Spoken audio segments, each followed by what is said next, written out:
안녕하세요. 매주 화요일 날 여러분들 뵙고 있는 피부과 전문의 함익병입니다.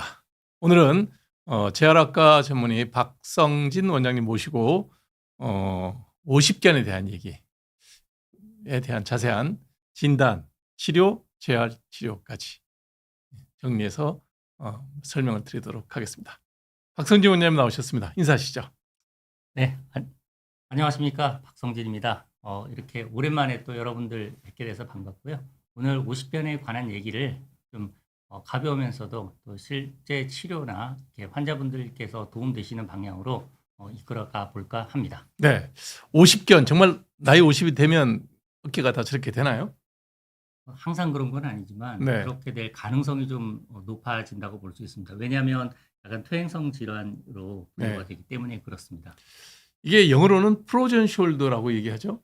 네, 그렇습니다. 네, 얼었다는 얘기 아니에요. 네. 그게 결국은 뭐 관절의 운동 범위에 제한이 있다는 뜻인가요? 무슨 네. 뜻인가요? 프로즌 숄더, 그러니까 글자 그대로 의미로 보자면 네. 얼어붙은 어깨, 네. 어깨가 굳어서 잘 움직이지 못한다. 그러면서 어깨가 아프기도 하다. 이런 의미가 포함이 되어 있는 거죠. 네. 네, 그래서 프로즌 숄더 이외에도 또 유착성 관절낭염 해서 영어로는 이제 adhesive capsulitis라는 표현을 또 쓰기도 합니다. 그러니까 결국은 관절염이네요. 관절을 싸고 있는 관절막에 염증이 생기니까 관절염하고는 조금 차이가 있습니다. 관절막염이라 그래야 되나 그러면? 관절막에 염증이 생긴 거라고 네. 하는 것이 관절 자체는 크게 문제는 없습니다. 그러면 치료가 더 좀 쉬운가요? 상대적으로 쉽습니다. 관절염은 퇴행성 질환 중에서도 또 진행이 돼서 관절 네. 자체가 망가지는 것인 질환인 반면에 네. 이것은 관절 자체가 직접적으로 망가지진 않고 그 주변 관절을 싸고 싸고 있는 있는 막. 막에 염증이 생겼기 때문에 네. 그것은 상대적으로 가역적인 회복이 가능한 그런 어. 질환으로 보면 되고 관절염은 상대적으로 비가역적 진행이 되는 거를 그래서 그렇구나. 인공관절을 하거나 그렇게 치료법이 나와 있는 것이죠. 예, 그러면 제 준비된 강의를 한번 들어보겠습니다. 네.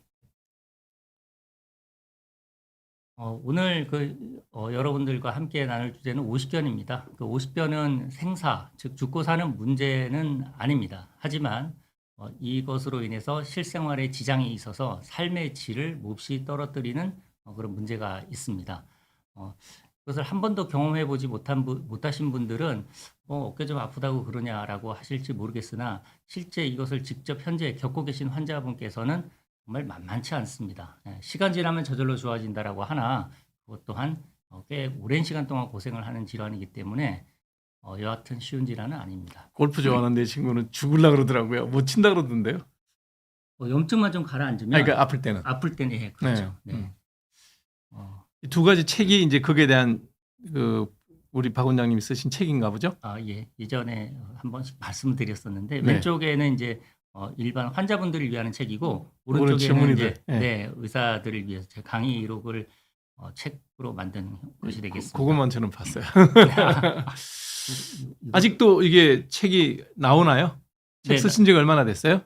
이건 2018년이니까 지금 이제 만 7년째 들어가는데 네. 계속 예, 지금 한 3-4세 지금 될 겁니다. 그렇구나. 네, 그리고 지금 이제 조만간 제가 금년 봄쯤에 네. 이것과 다른 또 어깨 통증 책을 지금 출간 예정입니다. 네. 그리고 여기 밑에 제가 보따리 찾아주는 의사라고 그러니까요. 써놨는데 네. 이건 조금 얘기가 있는데 제가 아는 그 어깨 수술을 굉장히 잘하시는 선배님이 계셨는데 네. 그분께서 수술은 내가 잘 해놓을 테니 당신은 마무리를 잘 하라. 하셨습니다. 그래서 네. 속담이 있죠. 물에 빠진 사람을 살려놨더니 보따리 내놓으라고 한다라는 얘기죠. 그렇죠. 그래서 저희 선배님께서는 물에 빠진 사람을 살리는 네. 수술을 잘 하신 분이고. 네. 그다음에 저는 사람이 살아나면 보따리가 제일 중요한 상황이 되니까 네. 그 보따리가 물에서 허우적될 때는 별로 중요하지 않을지 모르나 살고 나면 가장 중요한 거기 때문에 수술 후에 당신이 재활을 잘 해서 마무리하는 게 어떨까라고 해서 보따리 찾아주는 의사가 되라 이렇게 해서 제가 했는데 이게 이제 제가 느끼기로 그냥 재활의학이다라고 그렇게 받아들이고 있습니다. 그 정형외과 선생님은 누구세요? 말씀드리기 좀 어려운데 같이 모시려고. 두 분을 좌우로 모시고 한번 방송을 해야겠다는 생각이 딱 들었네요. 네, 다음 또 가겠습니다. 다음 봅시다. 자, 그러면 그 오늘 세 가지 주제에 대해서 세 가지 범주로 나눌 수가 있는데 50견 좀 불명확한 이 용어죠. 50대의 어깨라는 불명확한 얘기인데 일본에서는 이게 이제 흔히 받아들여지고 있는 얘기입니다. 그래서 이 용어 자체가 일본에서 왔다고 합니다. 에도 시대 때부터 이게 사용이 되었다고 하는데 50견, 50대의 어깨라는 얘기죠. 근데 그때쯤에 이제 아프다 이런 뜻일 겁니다. 근데 이제 여기서는 그냥 원래 정확한 용어는 동결견, 얼어붙은 어깨 또는 유착성 관절 낭염 이게 정확한 용어가 되겠고 유착성 관절 관절 낭염. 네. 들러붙어서 관절 주머니 염증이 생긴 거죠. 네. 그래서 실제로 50견 어깨 아픔 다 50견인가 당연히 아니죠. 그러면 실제 진단이 정확하게 되었는지에 대해서 우리가 좀 정확하게 알 필요가 있고 두 번째 감별 진단이 있어야 될 여러 가지 질환이 있다는 얘기네요. 맞습니다. 이따 네. 말씀드리겠습니다. 두 번째 범주는 50견만 있다라고 할 경우에는 자가 재활, 자가 치료, 운동이 약이다라는 컨셉으로 하고요. 네. 기본적으로 하시는 겁니다. 근데 세 번째는 이제 병원에서 빨리 낫는 법 또는 급성 통증이 있을 때는 운동을 할 수가 없습니다. 그렇죠. 아플 못 때는. 움직이더라고요. 네. 보니까. 네, 그럴 때는 이제 좀 염증을 줄여주는 치료를 좀 받아서 환자분이 스스로 운동을 할 수 있는 재활 운동을 할 수 있는 상태를 만들어 드리는 그런 개념이 되겠습니다. 네. 이거는 실제 어깨 사진에다가 그림을 그려놓은 것입니다. 누구 어깨요 이거? 이거는 제가 이제 다른 의사 선생님 어깨인데요. 네, 실제 이제 제가 초음파 웍샵을 할 때 이제 어깨 강의를 할 때, 네, 강의를 할 때 이제 실습 강의를 할 때 이렇게 그립니다. 네. 이분의 당연히 동의를 얻었었습니다. 네. 그래서 누군지 모르니까. 이게 뼈가 있는 부분이고 이 까만 CL이라는 게 우리가 이 빗장뼈 이거죠. 예, 클레비클 쇄골이죠. 네. 쇄골 빗장뼈 만져지는 것이고 이제 이 견봉이라는 부분이고 이게 네. 팔뼈, 휴메러스? 팔뼈, 휴머럴 헤드가 되겠고 그래서 이제 이 여러 가지 구조가 있고 이 안에 이제 인대라든지 힘줄이라든지 이런 것들이 있는데 여기 이제 극상근의 힘줄이 이렇게 지나가고 여기에 이제 극하근 이런 식으로 해서 지나갑니다. 그래서 아까 요 팔뼈하고 빗장뼈를 연결해 주는 근육이 있는 모양이죠. 요 SS라고 그려놓은 게 요거. S가 이제 이 견갑골 이 위쪽으로 해서 예. 견봉 아래쪽으로 지나와서 이 상완골의 위에 붙게 되는데 이 견봉이라는 이 터널 아래로 지나옵니다. 그러면서 아하. 이 극상근 힘줄이 많이 긁힙니다. 충돌 증후군도 여기 생기고 충돌 증후군이 자꾸 생기다 보면은 뼈와 힘줄이 부딪히니까 힘줄이 망가지게 되는 것이죠. 그렇겠죠. 네, 예. 그렇게 돼서 이 좀 어깨는 좀 특수한 구조를 가지고 있는데 여하튼 뭐 오른쪽 어깨 사진입니다. 그래서 네. 한번 그려봤고요. 그럼 실제 모형에서는 이렇게 보이고 아. 요 동그라미를 친 부분이 다 이제 관절이라고 보시면 됩니다. 네. 똑같 연계가 되나요? 네. 다음은 이제 CT 사진입니다. 조금 더 3차원으로 해서 좀 더 이해하기가 쉽죠. 실제 네. 모형과 흡사합니다. 그래서 이게 이제 쇄골이고 이게 이제 위팔 뼈가 되겠고 이렇게 3차원 CT도 있나 보죠? 네, 3D CT가 이미 있습니다. 그래서 뭐 골절 진단에도 굉장히 유용하고 실제 이제 움직임을 보는 데도 도움이 됩니다. 네. 그래서 제가 그냥 여러분들께서 그냥 한번 전체적인 어깨 속이 어떻게 생겼나를 한번 보여드리기 위해서 준비한 것이고요. 이건 이제 속에 있는 뼈죠. 이건 뼈입니다. 근데 네. 이제 밖에서 봤을 때 이 뼈가 어디쯤 위치할 건가를 갖다가 이제 아. 표면에서 한번 만져보면서 이제 그려놓은 것이고 네. 여러분들께서도 어디가 아프다고 할 경우에는 거기를 한번 짚어보세요. 제가 진료할 때 환자분께서 어디가 아프세요라고 물어보면 실제 이 아픈 부위가 피부에서 가까운 부위에 있을 때는 거의 일치합니다. 아. 깊은 곳에 있을 때는 알 수는 없지만 제가 지금 네. 이제 화살표가 있는 부위 여기는 이 쇄골과 견봉이 이루는 관절입니다. 그러니까 우리 선생님 어깨를 보자면은 여기가 아래쪽에 있는 견봉이고 이건 톡 튀어나온 게 쇄골이에요. 튀어나온 게 있네요. 예, 그래서 예. 여기서 이제 낮은 부분에서 톡 올라가지 않습니까? 예. 올라가. 요게 이제 견쇄 관절이라는 겁니다. 아, 이게 바깥쪽으로 동그랗게 돼 있죠. 바깥쪽으로 컨벡스, 바깥쪽으로 둥그렇게 돼 있는 것이죠. 그러니까 저거는 못 움직이는 관절 같은데요? 거의? 좀 움직입니다. 이것도 움직여요? 예, 움직입니다. 예. 어깨 관절이 전부 다 움직이는 겁니다. 관절은 움직이는 겁니다. 네. 너무 딱딱하게 붙어서 안 움직일 것 같은데? 그렇죠. 그럴 것 같죠. 근데 실제로는 움직이고 움직이는구나. 이것도 움직입니다. 이것도 어깨 으쓱 해보세요. 올라가지 않습니까? 이것도 아. 올라가고 요것도 올라가고. 그러네. 예. 이게 빙빙 돌질 않아서 그래 조금씩은 이것도 움직이네요. 움직이고, 예. 움직이는 범위가 크지 않다 뿐이지 이게 제일 크죠. 그렇죠. 이게 제일 큰 크고 관절이 5개가 있는 거예요. 아. 그래서 이 견갑골하고 이 갈비뼈 사이에도 이렇게 윤활, 활주하는 관절입니다. 이것도. 아, 그렇군요. 예. 견갑골이 그냥 갈비뼈에 착 붙어 있는 게 아니라 팔의 움직임에 따라서 견갑골이 이렇게 갈비뼈 위에서 구르게 돼 있습니다. 아, 그렇군요. 견갑골의 움직임이 제대로 되지 않아도 틀어져 있으면 그것 또한 어깨 통증을 일으키고 자세에 문제가 생기는 겁니다. 네. 그래서 이제 견갑골이 양쪽으로 대칭으로 있어야 됩니다. 아, 이게 삐뚤어진 분 꽤 많더라고요. 틀어져 있죠. 예. 그래서 딱 옷을 뒷모습을 보면은 이게 틀어져 있는 금방 높낮이 예. 뭐 어깨가 앞으로 말린 분들 이렇게 된 분들. 그렇죠. 네. 이렇게 있습니다. 우리가 이제 앉아서 일을 하기 때문에 이렇게 자꾸 이렇게 되죠. 네. 그래서 의도적으로 제가 펴는 걸 말씀을 드리는 겁니다. 이게 편하긴 편해요. 이러고 있으면. 네.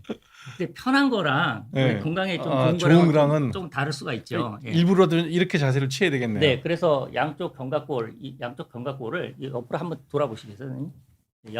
양쪽 견갑골을 모으는 겁니다. 이렇게. 아, 이렇게. 예, 모으는 겁니다. 그래서 그러려면은 팔이 여기서 이렇게 돼야 됩니다. 아, 네. 이쪽도 돌아가야 돼요. 바깥쪽으로. 네. 그래야지 이쪽이 안쪽으로 모이는 잘 거. 보이네요. 예, 잘 보이죠. 예. 그냥 모으려면 잘 보이지 않습니다. 그래서 어깨를 이렇게 더. 아, 제가 이게 여기서 이렇게 하면 좀 더 잘 보이겠죠, 이게. 이게 유연도가 떨어지는구나. 그리고 이거를 허리를 약간 숙이시고 허리를 약간 숙이시고 가슴 네. 아니 허리를 숙이고. 예, 그렇죠. 그다음에 가슴을 드는 것이죠. 아이고. 예, 이 자세. 아이고.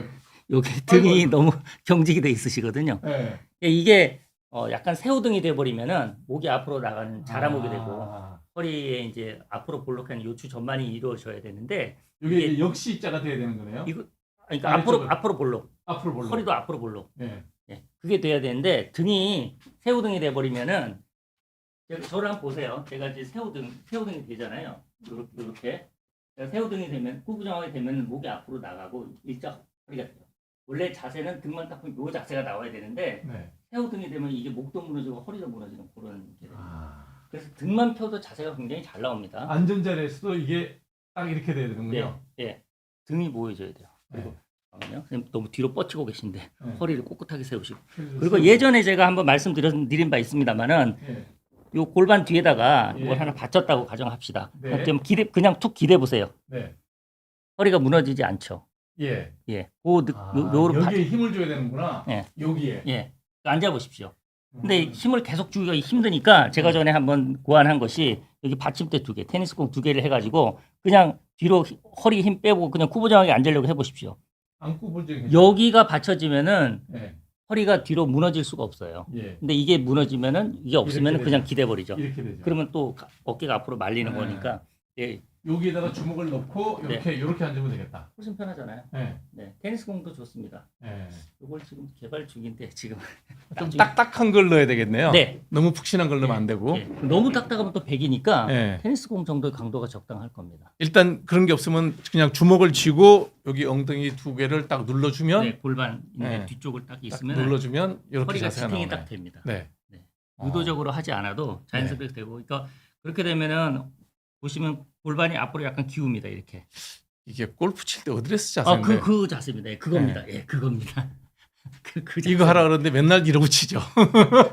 그러면 이 백스윙 각도가 좀 네, 등이 왔다 갔다 구부정하면 하죠. 백스윙 각도가 좀 덜 나오게 네, 되니까요. 맞아요.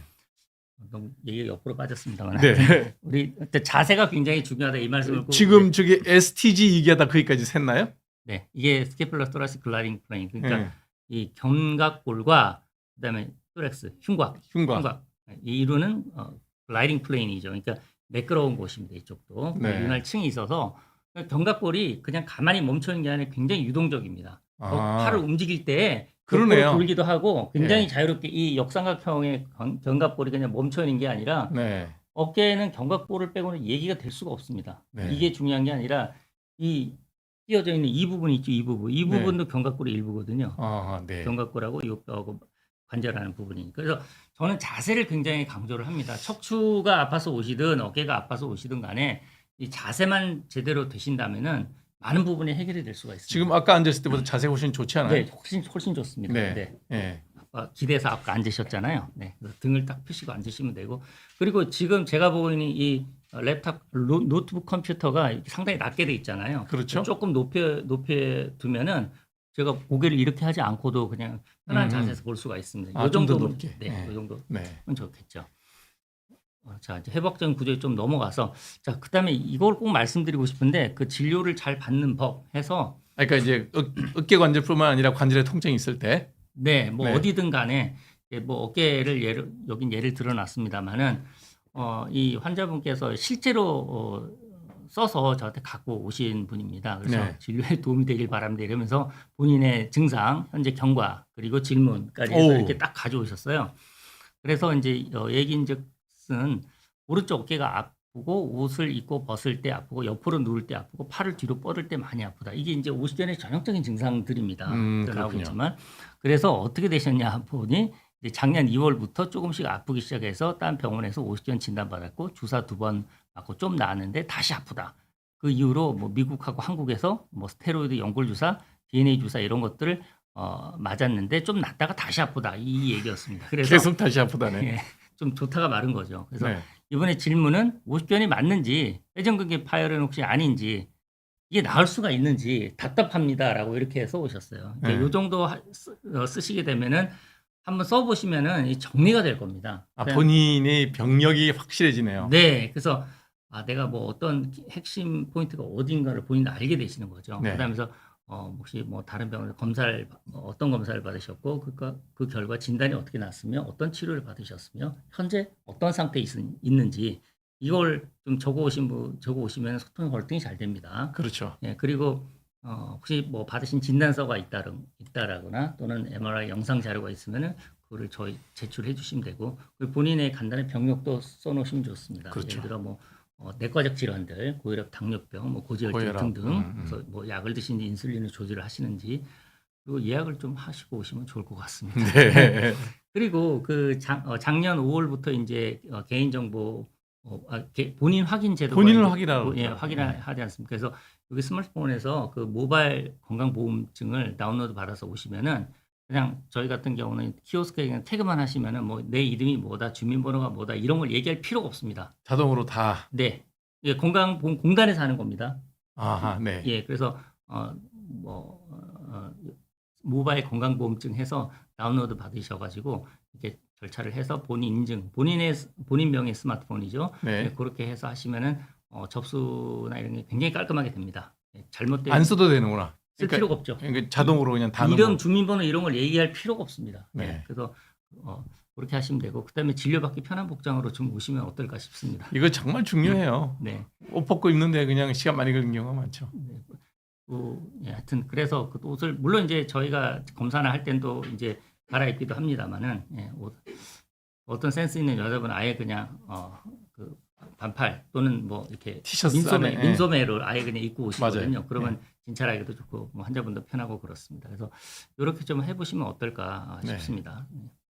그다음에 어깨 왜 아플까? 뭐 이것도 제가 여러 차례 말씀드린 바가 있는데 오늘은 가장 위에 있는 동결견, 50견에 대해서 말씀을 드리려고 합니다. 그 외 나머지도 다 어깨가 아픈 거군요. 어깨가 아픈 것들입니다. 석회도 뭐 무시무시하게 화산 폭발하듯이 아플 경우도 있고 회전근개 힘줄이 찢어지는 거지 않습니까? 네. 그로 인해서 또 통증이 발생할 수 있고 어깨 수술 재활은 하고 나서 바로 쓰는 게 아닙니다. 회전근개 힘줄 파열이 있는 경우에는 네. 봉합 수술을 받고 이러면은 그 재활 과정이 6개월이나 걸립니다. 예를 들어서 우리가 뭐 맹장 수술을 받았다고 할 경우에 뭐 상처가 잘 안 물고 실밥 뽑는데 약 2주 정도라고 한다면은 이거는 그과 좀 얘기가 다릅니다. 그럼 왜냐하면 재활 치료는 언제 하는 거예요? 회전근개 수술하고 나면. 수술 직후부터 합니다. 아, 수술 직후부터. 재활 예. 치료는. 보조기를 찬 상태에서부터 힘주는 것부터 시작을 해가지고 꼭 움직이는 것뿐만 아니라 이 상태에서도 힘을 주고 있는 겁니다. 예를 들어서 아이소메트릭 엑사이즈. 예, 하는 맞습니다. 거구나. 이 상태에서 가만히 있는 거잖아요. 예. 버티십시오. 제가 눌러도 내려가지 않도록, 들어도 들리지 않도록. 예. 아, 네. 예. 그러니까 가만히 있는 것처럼 보여도 실제로는 힘을 쓰고 있는 겁니다. 관절이 움직이지는 않지만 맞습니다. 예. 힘은 쓰는 거죠. 네. 근데 좀 더 얘기하면 아이소메트리라는 게 길이가 같다는 거 아니겠습니까? 네. 그래서 근육의 길이가 변함이 없다. 근육의 수축과 이완이 없이 예, 그대로. 이 상태에서 유지하는 겁니다. 네. 네. 기부스한 상태로 이렇게 그것도 힘주는 것도 되는 거죠. 네. 네, 그런 것도 포함됩니다. 그리고 뭐 좀 이런 걸 좀 더 움직일 수도 있고 이 관절은 그대로 가만히 있는 거죠. 네. 네. 요거는 쓰라는 거죠. 그렇게 이제 조금 융통성을 발휘할 수 있다는 거죠. 네. 네. 그 근막 통증 증후군 뭐 이건 상상 속의 질환이라고 얘기한 분도 있는데 실제로 굉장히 많습니다. 그 예를 들어서 우리 선생님 잠깐 제가 진짜 네. 해보겠습니다. 어떤 자세를 할까요? 네, 등을 좀 펴보십시오. 네. 그래서 이 상부 승모근이 굉장히 네. 많이 경직이 되는데 네. 이 부분도 굉장히 지금 아야. 딱딱해져 있으세요. 응. 네. 그리고 제가 한번 보여드리자면 요 제가 지금 보여드리는 요 근육 있죠. 요 목에 있는 근육. 요거 SCM 쓰는 예, 요거죠. 요거 예, 요거 예, 예. 요거 보이시나요? 요거 예, 요거. 예. 제 걸 쓰시죠. 저는 이제 네. 고개를 이쪽으로 아니 이쪽으로 아니 잠깐만 옆으로 기울인 상태에서 오른쪽을 보십시오. 그러면 이게 훨씬 잘 잡힙니다. 그러네요. 예, 그냥 있을 때보다 이렇게 기울이시고, 예, 그냥 기울이시고 오른쪽으로 돌려보세요. 네, 그럼 훨씬 잘 잡히죠. 좀 아프지만 참으세요. 예. 이 근육이 시점이고요. 예. 이것도 마사지를 이렇게 해주시면 좋습니다. 아이고야. 그리고 아, 예, 이렇게 해가지고 요걸 요거를 잡으시- 네. 만져주는구나. 좀 더 기울이셔야 돼요. 그럼 훨씬 잘 잡힙니다. 그죠? 네, 잘 다르죠? 잡혀요. 네, 이걸 본인이 그냥 네. 스스로 해도 되겠네요. 네, 한쪽씩 하시면 됩니다. 이렇게 하고 네. 요로 요- 기울이고 이렇게 하고 예, 그 잘 반대쪽. 잡히네. 네. 그냥 똑바로 있는 상태는 잘 안 잡힙니다. 그러니까 해박적 구조. 기울이고 예, 반대쪽, 고개는 반대쪽. 이쪽으로 기울이고 눈을 위로 보고. 예, 어. 반대쪽으로 고개를 트시면 돼요. 예, 잘 잡혀. 오른쪽으로 기울여. 예, 그런 식으로 해서 고개를 좀 자극을 해주시면은 예, 고기도 있고 그다음에 그 바로 뒤에 이제 견갑 거근이 이제 따라서 옵니다. 바로 윗 부분에 네. 이 부분에 어우. 그리고 요 뒤에는 상부 승모근이 따라오고요. 네. 요 이제 목 옆을 구성하는 세 가지 근육이죠. 네. 이 세 가지 근육이 문제가 여기 생기면 있구나. 아. 굳어 있거나 그러면 흔히 목에 담이 들린다고 합니다. 저는 요 네. 세 가지를 이제 하나씩 뜯어보죠. 이제 만져보죠. 아. 예, 이렇게 만져보면서 어디가 걸리는지 그 포인트만 알면 고기만 딱 풀어주면 이제 담이 해결이 되는 것이죠. 풀어준다는 게 이제 손가락으로 이렇게 예, 꾹 예, 딥 트랜스버스 프릭션 마사지라 해서 심부횡 마찰을 해주면은 많이 풀립니다. 네. 그래서 이제 이것도 자세입니다. 결국은 그러네요. 예, 예. 근막 통증 증후군 그리고 이제 이 견갑골과 그다음에 척추뼈 사이 이 부분이 있죠. 이런 부분도 이 부분도 굉장히 많이 걸리는 부분 중에 하나입니다. 가끔 가다가 네. 저는 운동을 좀 과격하게 하고 나면 네, 그게 계란같이 뭉쳐지는 게 있던데. 네. 예, 이제 근육이죠. 여기에 이제 견갑 거근이 있고 네. 그다음에 이제 요 또 아래쪽에 또 근육들이 또 쭉 줄기차게 있지 않습니까? 네. 척추 주위 근육하고 합쳐가지고 그래서 어쨌든 간에 이걸 대칭을 잘 만들어 주시면은 이런 문제가 훨씬 덜 생기겠죠. 아. 예, 지금 앞으로도 이렇게 좀 말려 있습니다. 우리 선생님도. 이렇게 하라는 예, 그래서 얘기죠. 의도적으로 어깨가 앞으로 가니까 뒤를 쫓는다 이 개념인데 그게 아니라 요렇게 이것보다 이렇게 해야지 이렇게 해야지 훨씬 뒤로 잘 이렇게 나갑니다. 이렇게 해야 되는 거죠. 그렇죠. 네. 방송을 이렇게 하기는 그렇고. 아니 허리는 좀 떼시고 그렇죠. 예. 아. 그래서 제가 이제 앉아 있는 편안하게 앉아 있지 않습니까? 이런 네. 느낌으로 하시면 됩니다. 배에도 너무 헐겁게 하지 말고 약간 허리만 약간 올곧게 세우고 있으면은 그 등 딱 펴지고 이러면은 딱 뼈대가 딱 잡히거든요. 네. 안 그러면 무너집니다. 그 자세가 편하다니까요. 그래서 네. 그 견갑골이 그 똑바로 움직여야 되는데 움직임이 이상한 거예요. 네. 그걸 견갑골 이상 운동증이라고 하고 네. 이제 근육이 또 관계돼서 문제가 되는 경우도 있고 뇌졸중 어깨 통증 이거는 아주 좀 특별한 경우죠. 그러니까 뇌경색이나 뇌출혈 후에 네. 그 마비된 쪽 어깨가 문제가 생기는 겁니다. 염증이 생기고 빠지기도 하고 뭐 네. 그런데 요거까지도 뭐 이번에 이제 본 금년 4월에 출간될 책에는 요 7가지 주제를 다 다루시는구나. 네. 네. 그다음에 어깨 통증을 일으키는 질환들 보면은 여기 보시면 하얀 거 보이시죠? 콩알 같은 거. 석회다. 예, 석회가 네. 있습니다. 떡하니 있고 초음파로 보면 이렇게 크게 보입니다. 네. 그렇군요. 네. 네, 요거는 이제 회전근개 힘줄이 파열. 원래 위로 봉긋하게 있어야 되는데 이게 독수리 부리처럼 봉긋하게 있어야 되는데 푹 꺼져 있습니다. 힘줄이 파열된 겁니다. 요거는. 그렇군요. 네. 그리고 하얀 부분 요것도 힘줄이 파열돼 가지고 안에 물이 찬 그런 케이스가 되겠고요. 네. 그래서 어깨를 일으키는 질환들은 여러 가지가 있습니다만은 오늘은 대표적으로 어깨가 굳어 있는 오십견에 대해서 말씀을 나누고자 합니다. 네. 자, 요 한번 보실게요. 어깨 진찰만으로 오십견을 짐작할 수 있다. 어떨까요, 선생님? 그럼 할 수 있을 것 같은데 전문의 셈이라면. 여러분들도 아마 한번 해보십시오. 제가 50견의 정의를 이따가 말씀드리겠습니다만 두 가지입니다. 어깨 통증이 있으면서 운동 범위의 제한이 있는 것. 그러니까 골프 못 친다니까요. 우리 나이에는 제일 심각한 게 네. 공을 못 친다. 그건 뭐 아픈 것만 좀 해결해 드리면 또 잘할 수 있으니까요. 네. 그래서 이제 여러분도 한번 해보십시오. 이거 보시면은 팔을 이렇게 한번 들어 올려 보십시오. 똑같이 한번 해보세요. 제가 선생님 팔을 이렇게 들어 올리는 거, 들어 올리는 거. 네. 그다음에 이제 야구 선수 하듯이 이제 이렇게 움직이는 거, 이 예. 동작. 그다음에 예. 팔꿈치를 몸에 붙인 상태 옆으로 돌리는 거, 이 예. 동작. 그다음에 어깨 손이 뒤로 잘 가는지 뒷짐 잘 지어지는지 요거. 네. 그다음에 이제 요거 하나 더 하면 요렇게. 그래서 이제 여기서 요렇게 하는 것이죠. 이걸 요렇게 당겨 보시는 거죠. 네. 그럴 때 요 왼쪽 어깨를 그렇게 봤을 때 어깨가 굳어 있는지를 보는 겁니다. 여기서 통증이 있으면은 오십견일 가능성이 있는 것이죠. 이거 다 이렇게 골프 치기 전에 네. 우리 캐디분들하고 같이 스트레칭 할 스트레칭 때 하시죠. 자세가 예, 예. 다 이 자세인데요. 평소 하시면은 네. 문제가 이제 금방 아실 수 있을 겁니다. 그다음에 이제 충돌증후군해서 이제 이런 것들은 좀 테스트 해볼 수가 있고 이런 것들. 이것까지는 아니라 하더라도 아까 제가 말씀드린 팔을 들어 올리고 야구 선수 공 던지는 자세, 들어 올리고 공 던지는 자세, 그다음에 팔꿈치 옆에 몸에 붙이는 자세, 그다음에 앞으로 가는 거 요거. 예. 예. 그럴 때 이제 왼쪽 어깨가 굳어 있는 분들 여기가 아파서 이게 되질 않으세요. 지금 이 할 때마다 아야 그러는군요. 네. 그래서 그 어깨 진찰만으로도 오십견을 짐작할 수 있다. 이거는 여러분들께서 실제 뭐 당장 이 자리에서 해볼 수도 있습니다. 누가 어깨가 아프다 그럴 때 실제 팔이 잘 올라가느냐 그렇지 않느냐를 바로 알 수 있는 겁니다. 그래서 이거는 본인이 올리는데 이거밖에 안 돼 아파서. 그러면 이게 오십견을 의심히 해봐야 되겠네요. 뭐 회전근개 힘줄 팔이나 석회도 있을 수 있지만, 네. 있지만 반대쪽은 잘 올라가는데 이거는 되는데 이거는 안 돼. 그렇죠. 대칭이 딱 돼야 되는데 뭐가 비대칭이면은 덜 되는 쪽에 문제가 있다라고 보시면 됩니다. 네. 간단하죠. 네. 그래서 오십견 짐작할 수 있다. 상당히 짐작할 수가 있습니다. 왜냐하면 오십견은 엑스레이 검사에서 별 이상이 없는 경우가 많고 다른 어깨 질환을 배제하기 위해서 초음파나 뭐 MRI까지 확인한 경우가 있기도 합니다. 근데 이제 진찰만으로도 어느 정도 짐작을 할 수가 있습니다. 네. 근데 그럼 오십견은 뭐 초음파에서는 문제가 없나요? 있을 수 있습니다. 그거는 이제 또 이따가 말씀드릴게요. 자, 어깨 3대 질환 하면은 오십견, 동결견, 그리고 석회성 건염, 회전근개 힘줄 파열 이 세 가지를 흔히 일컫는데 병명이 변한다라고 써놨습니다. 그러니까 나는 예전에 뭐 회전근개 힘줄 파열로 진단을 받았는데 좀 지나다 보니까 또 오십견이 있다라고 얘기하는데 뭐가 맞는 거야? 뭐가 맞나? 네. 진행된 거구나. 네.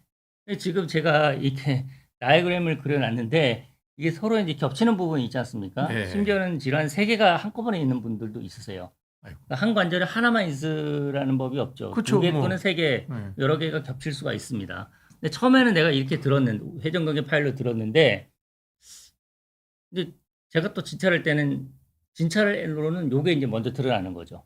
어깨 움직임이 덜 돼요. 그러면 요거는 일단 있는 것 같은데 요거는 예전에 MRI 자료나 초음파 자료를 보니까 회전근개 파열이 있습니다. 그러니까 둘 다입니다. 그러면 아니 얼마 전에는 뭐 몇 달 전에는 제가 하나라고 하나만 들었는데. 왜 또 혹을 하나 더 붙였는지 뭐 이렇게 궁금해 하십니다. 그럴 가능성이 있다는 겁니다. 네. 그래서 이거는 병명이 변하는 겁니다. 없던 게 생기기도 하고요. 또 석회가 있다가도 없어지기도 하고. 네. 네, 그렇습니다. 그래서 실제 사례를 한번 보시겠습니다. 쉬운들 대신 여성분이신데 오른쪽 어깨가 아프다고 오셨고 6개월 전에 회전근개 부분 파열 진단을 받으셨어요. 전 초음파나 이런 걸 확인된 거겠죠? 네, 이렇게 초음파에서 까맣게 보이는 그 하얗 힘줄은 원래 하얗고 밝게 보여야 되는데 이 부분이 떨어졌네요. 예, 네. 부분 파열이 있는 거죠. MRI에서는 이 하얀 부분 요게 파열된 겁니다. 네. 그래서 초음파 MRI에서 이게 있다라고 얘기를 들었고 통증이 참을만 해서 이제 힘쓰는 거는 안 하고 바깥으로 돌리는 운동 나머지 부분 이제 근력 강화를 했습니다. 근데 2주 전에 다친 적 없이 갑자기 어깨 통증이 악화가 됐어요. 그래서 네. 이제 찾아오셨는데 보니까 어깨 통증을 동반한 운동 범위 제한이 있었습니다. 그러니까 이분 얘기를 하는 거예요.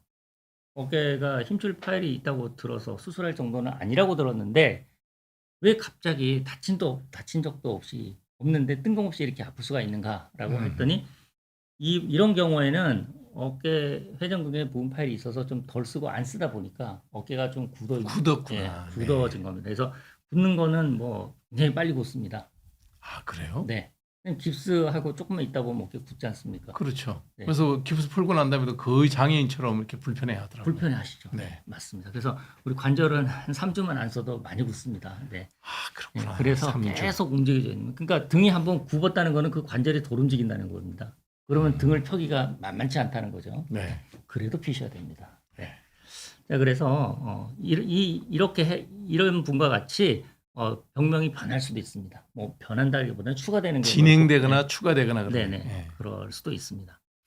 그래서 이분은 회전근개 파열이 있는 데다가 오십견이 같이 있는 경우가 되겠죠. 그래서 이 부분은 오십견 치료를 먼저 했습니다. 운동 범위를 확보를 먼저 해줘야 되니까 그 치료를 하고 난 다음에 회전근개 파열은 이제 보존적인 치료. 예를 들면 부분 파열이면 수술을 꼭 하는 건 아니군요. 부분 파열이면 50%를 넘지 않으면은 파열의 범위가 50%를 넘지 않으면은 수술은 안 하는 네. 경과 관찰을 합니다.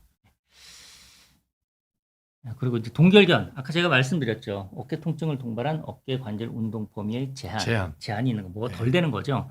그래서 MRI에서는 이렇게 관절막이 두꺼워져 가지고 쪼그라들고 오그라들어서 두꺼워져서 움직이기 힘든 겁니다. 그러니까 제가 팔을 들어 올리려 그러면 이 부분이 잘 늘어나줘야 되는데 이게 쪼그라들고 오그라들어서 못 드는 거죠. 그러니까 예를 들면 저게 풍선처럼 네. 탄력 좋은 맞습니다. 고무처럼 돼야 되는데 네. 이게 경화가 돼가지고 네. 안 늘어나는군요. 그러니까. 어떤 이유에서인지는 아직 잘 모르지만 뭐 팔을 들어 올릴 때 여기서 자꾸 잡아 당기는 거죠. 그렇죠. 굳어가지고. 예. 그리고 이쪽으로 가야 되는데 이게 늘어나줘야 되는데 팔이 안 이쪽으로 가려면 늘어나는. 이쪽으로 가려면 여기가 늘어나줘야 되는데 안 늘어나고. 안 늘어나는 거죠. 예, 그래서 어깨 관절을 싸고 있는 관절막이 이제 길이가 짧아지는 거죠. 근데 그것뿐만 아니라 이 전체가 사실은 다 굳어버립니다. 왜냐하면 이게 운동 범위 자체가 덜 되기 때문에 여기를 움직이는 근육도 늘어날 기회가 없는 겁니다. 아파서 못 쓰니까. 아파서 못 쓰니까 덜 움직이게 되고 덜 움직이니까 근육 또 길이가 굽고. 예, 짧아지고 그 악순환에 대해서 흔히 숄더 거들이라고 하는데 이 부분 전체가 다 그렇습니다. 그렇군요. 예, 그런 경우에는 어깨도 아프지만 이 삼각근, 이 측면, 이 부분이 아픈 부분도 굉장히 많습니다. 여기가 예, 아프다고요? 그래서 환자분들이 여기를 짚고 오세요. 여기가 아파서 온 게 아니라 예, 이렇게 하고 오는구나. 여기가 아픈데 예. 오십견으로 저는 보입니다. 그랬더니 여기가 아니고요. 여기라니까요. 예, 이렇게 말씀하세요. 왜냐하면 삼각근이 부착 지점이 여기예요. 힘줄 그렇죠. 붙는 점 예. 여기거든요. 예. 그러니까 이제 이만큼이 다 아픈 거예요. 그리고 이제 여기 자꾸 당기니까 올라갈 때 전맥낭도 있고 해가지고 여기 이제 자꾸 자극이 되는 거죠. 화학적 자극이 되는 겁니다. 그러니까 여기도 아프신 거죠. 여기가 그래서 여기를 붙들고 오시는 분 보면은 어디가 아프세요? 하면 여기가 아프다면 그래요. 그러면 어깨가 잘 안 움직이시겠군요. 그래서 팔을 올려보면 이제 오십견이라고 그럽니다. 그러면 보통 요 정도밖에 못 올리더라고요. 네, 심하신 분은 예. 또 뒷짐도 안 되고 예. 뭐 그런 경우도 허다하죠. 그래서 이거는 셀프 체크가 가능한 부분입니다. 오십견의 증상 이렇게 많습니다. 요거를 한마디로 제가 좀 정리를 하자면 손이 내 시야에 있을 때는 별로 안 아픕니다.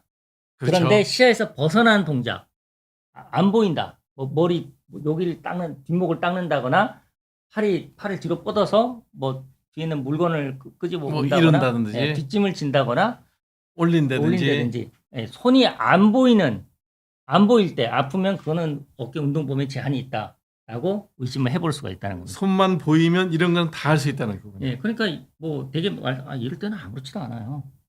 제가 압니다. 손이 안 보이는 동작을 한번 해보실까요? 안 보이는데 뭐 이렇게 하니까 이 뒤로 가면 이제 안 되는 거예요. 이게 이제 잘 안 되는구나. 예, 손이 이제 내 시야에 있을 때는 상관이 없는데 안 보이는 때는 무조건 각도에 가 있거나 그러니까 화장실 뒤처리 그거 다 안 보이는 겁니다. 그렇죠. 웃옷을 벗을 때 네. 이거를 환자분들이 다 말씀하신 걸 제가 적어놓은 겁니다. 이게 난 이게 안 돼요. 아니 한 사람이 다 안 되는 게 아니라 여러분들께서 이제 표현 방식이 다 다르군요. 네. 그리고 바지를 뒤쪽 옆에서 올릴 때 힘들다. 요렇게 하는 건 괜찮는데. 요건 되는데 이건 안 돼. 이거 신기하다. 뭐 이렇게 얘기하시면은 말씀은 듣고 전 들어도 이제 이거구나. 이게 뭐가 안 됐으니까 손이 앞에 가 있냐 뒤가 있냐 저는 그것만 봅니다. 손이 어느 위치에 있냐. 그건 보면 이제 짐작이 가능하죠. 네. 네. 그러니까 한마디로 요약하면은 손이 보일 오십견은 손이 시야에 있을 때는 있는 동작은 별로 안 아픈데 시야에서 벗어나는 어떤 동작을 할 때는 아플 가능성이 매우 크다. 골프도 백스윙 할 때 안 보이는구나. 많이 가진 않죠. 그러니까 합스윙은 이 정도는 괜찮습니다. 완전히 풀스윙 할 때 이렇게 가게 되면 안 보이잖아요. 이 각도가 안 나오는 겁니다. 자, 증상 그렇고 셀프 체크 포인트 이거 한번 해보실까요? 네 가지 중에서 적어도 하나 문제 있으면은 양팔 들어 귀에 붙이기. 네. 자, 주의사항 하나 말씀드리겠습니다. 양팔 들어 귀에 붙이는데 이렇게 붙이면 안 되겠죠? 들고. 예. 똑바로. 예. 귀에.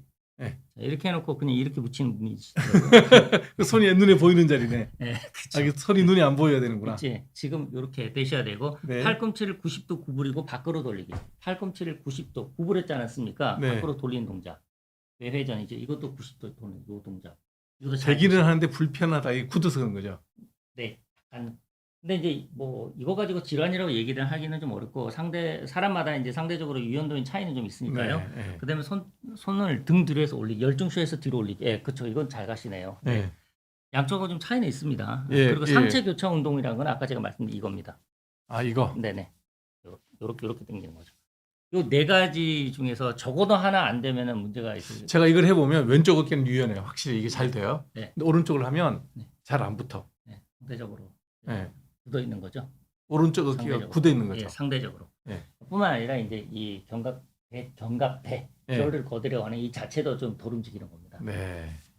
그런 뭐 약간의 차이는 있을 수 있습니다만 그게 이제 반대측과 비교해서 현격히 덜 되거나 또는 통증이 있거나 그러면 또 이제 오십견을 좀 의심을 해볼 수가 있겠죠. 네. 그다음에 젊은 남자분이 오셨어요. 오른쪽 어깨가 아픈데 50대 아닌데. 예. 네. 3개월 전에 벤치프레스 하다가 삐끗한 이유로 조금씩 아프기 시작했고 통증이 심하지 않아서 계속 운동을 또 했답니다. 운동으로 풀어야겠다고. 예. 그렇죠. 근데 일주 전에 옷을 벗다가 팔이 꺾이는 느낌이 들면서 통증이 심해졌고 운전석에 앉아서 뒷좌석으로 손을 뻗어서 못 물건을 갖고 오는 가져오기 거? 힘들다. 아, 이게. 예. 네. 그래서 제가 요 옷 벗다가 그리고 팔을 뒤로 뻗어서 손을 네. 뒤로 뻗어서 이 얘기를 듣고 이제 진찰을 해보니까 2차성 오십견이었습니다. 이분은. 2차성 오십견이라면 선행질환이 있다는 얘기인가요? 네, 이게 삐끗한 다친 이유로. 아, 예. 그날 다쳤구나. 네. 그래서 이분은 30견 갇힌. 네. 그래서 이분 30대 중반의 남자분께 제가 50견입니다 이렇게 얘기하면 안 되니까 뭐 30견이라고 제가 우스갯소리로 동결견 어깨가 굳어서 생긴 겁니다. 원인은 이것으로 추정이 됩니다. 추정이 아니죠. 그렇죠. 뭐 1차성과 2차성이 같이 겹칠 수도 있고요. 근데 이제 이거는 뭐 선행한 질환이 없고 특별하게 다른 뭐 없었다면 1차성으로 보는데 삐끗한 이유로 조금씩 아프기 시작했다는 그거에 근거하면은 그렇죠. 2차성 오십견으로 볼 수 있다는 거죠. 치료 방법은 다 뭐 동일합니다. 아, 네. 자, 그러면 이제 초음파에서는 실제로 이 부리 위팔 인대 두께가 좀 두꺼워져 있는 경우가 있습니다. 정상에서는 이렇게 얇은데 오십견이 환자에서는 이게 좀 두꺼워져 있는 경우가 있습니다. 그렇군요. 예. 그래서 그걸 초음파로도 확인이 가능하고요.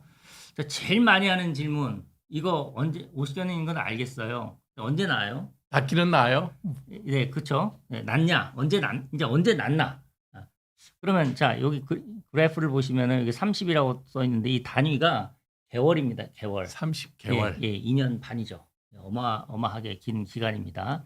이제 자연 경과가 그렇다는 겁니다. 그런데 실제로 이게 자연 경과가 이게 100% 회복이 되질 않고 이게 회복이 덜 되는 경우도 있습니다. 장애가 남는군요. 네, 장애가 남는 수가 있죠. 네. 근데 이제 예전에는 평균 수명이 얼마 안 될 때는 설령 이것이 있었다 하더라도 여명이 얼마 안 되기 때문에 뭐 그다지 큰 장애 없이 다 수명이 마감이 됐었는데 지금은 그렇지가 않죠. 그렇죠. 그렇기 때문에 이제 제한이 생기면 굉장히 불편합니다. 자녀 수명 기간 내내. 네, 여명 동안에 불편해. 예를 들어 50대인데 100세까지 사시면 그렇죠. 굉장히 힘들게 지내시는 거죠. 네. 그래서 이제 조기에 진단이 돼야겠고 그다음에 적절한 치료가 또 조기에 치료하는 것은 매우 중요하다라는 것입니다. 아, 그래서 오십견은 크게 세 가지 단계로 나누는데 이게 막 칼로 자르듯이 이렇게 나뉘지는 않고 이게 어느 정도 좀 겹치면서 있겠죠. 근데 이제 이거를 좀 설명하기 좋게 세 단계로 나누는 겁니다. 그냥 겨울로 설명을 하겠습니다. 동결기 이때는 한겨울이라고 보시면 되고 이 결빙기는 초겨울, 네. 그다음에 한겨울, 그다음에 늦겨울, 해동기. 이렇게 보시면 되겠습니다. 그래서 네. 서서히 얼어가다가 얼음이 얼기 시작해서 완전히 꽁꽁 얼어붙은 시기를 지나면은 그때부터 이제 얼음이 녹는다. 아, 저절로도 좀 좋아지나요? 저절로도 좋아집니다. 60%, 70% 정도는 저절로 좋아집니다. 아, 근데 내가 이제 어디 들어갈지 알 수가 없어요. 60, 70%에 좋아지면 들어갈지. 아니면 문제가 있는 그룹에 남아 있을지를 알 수가 없기 때문에 조기에 치료를 합니다.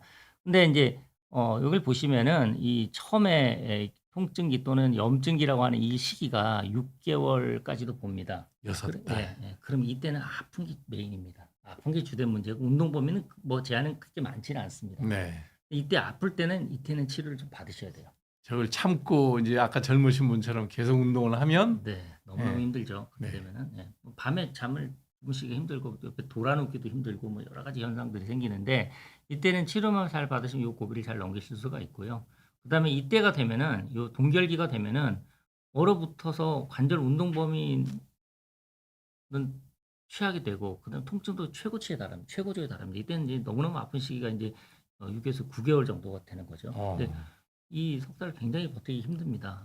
그래서 요거 좀 지나가게 되면 통증도 좀 줄어들고 운동 범위도 서서히 좋아지는 그런 시기가 오는데 대개는 요 시기 때 굉장히 힘든 시기 때 많이들 환자분들이 오시죠. 사실은 그 앞에 오는 게 더 좋은 거군요. 요때 받으면 더 좋죠. 네. 근데 이 시기 때는 계속 소염 치료를 계속 해줘야 됩니다. 사실. 네. 네. 그럼 자, 오십견의 본질적인 문제 두 가지. 첫 번째, 어깨 통증과 염증. 두 번째, 운동 범위 제한. 그러면 염증을 줄이고 운동 범위를 정상화하는 게 치료법이지 않습니까? 그러네요. 네, 그렇게 딱 보시면 됩니다. 네. 치료법은 이거죠. 네, 두 가지. 자, 환자가 스스로 해야 될 부분. 요거는 병원에 치료받는 법. 네. 그러니까 공부하는 거에 제가 비유를 드리자면은 아, 강의 듣고 복습해야 되는구나. 네, 학교 가서 배우고 그다음에 스스로 공부하고 복습. 그렇죠. 네, 딱 그거를 하시면 됩니다. 네, 되게 그 D가 잘 안 되죠. 네. 힘들죠. 네, D가 안 돼. 저게. 강제성이 없기 때문에.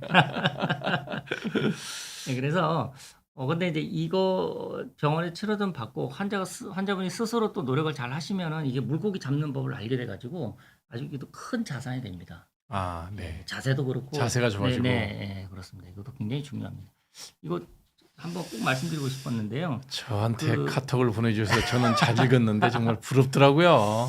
이 98세 할아버지라고 돼 있는데 이게 작년 1월 기사입니다. 네. 그래서 이분이 올해는 만 99세고 올해 이제 1월 초에 생신을 맞이하셨다고 하시더라고요. 네. 그래서 만 99세 26년생이죠. 우리 25년이니까 이분이 지금 이렇게 스키를 탄다고 하십니다. 작년 사진입니다만 올해도 타셨대요? 올해도 제가 말치에서 본 적이 있습니다. 아, 네, 대관령에서? 네, 용평에서 가서 뵀었습니다. 네.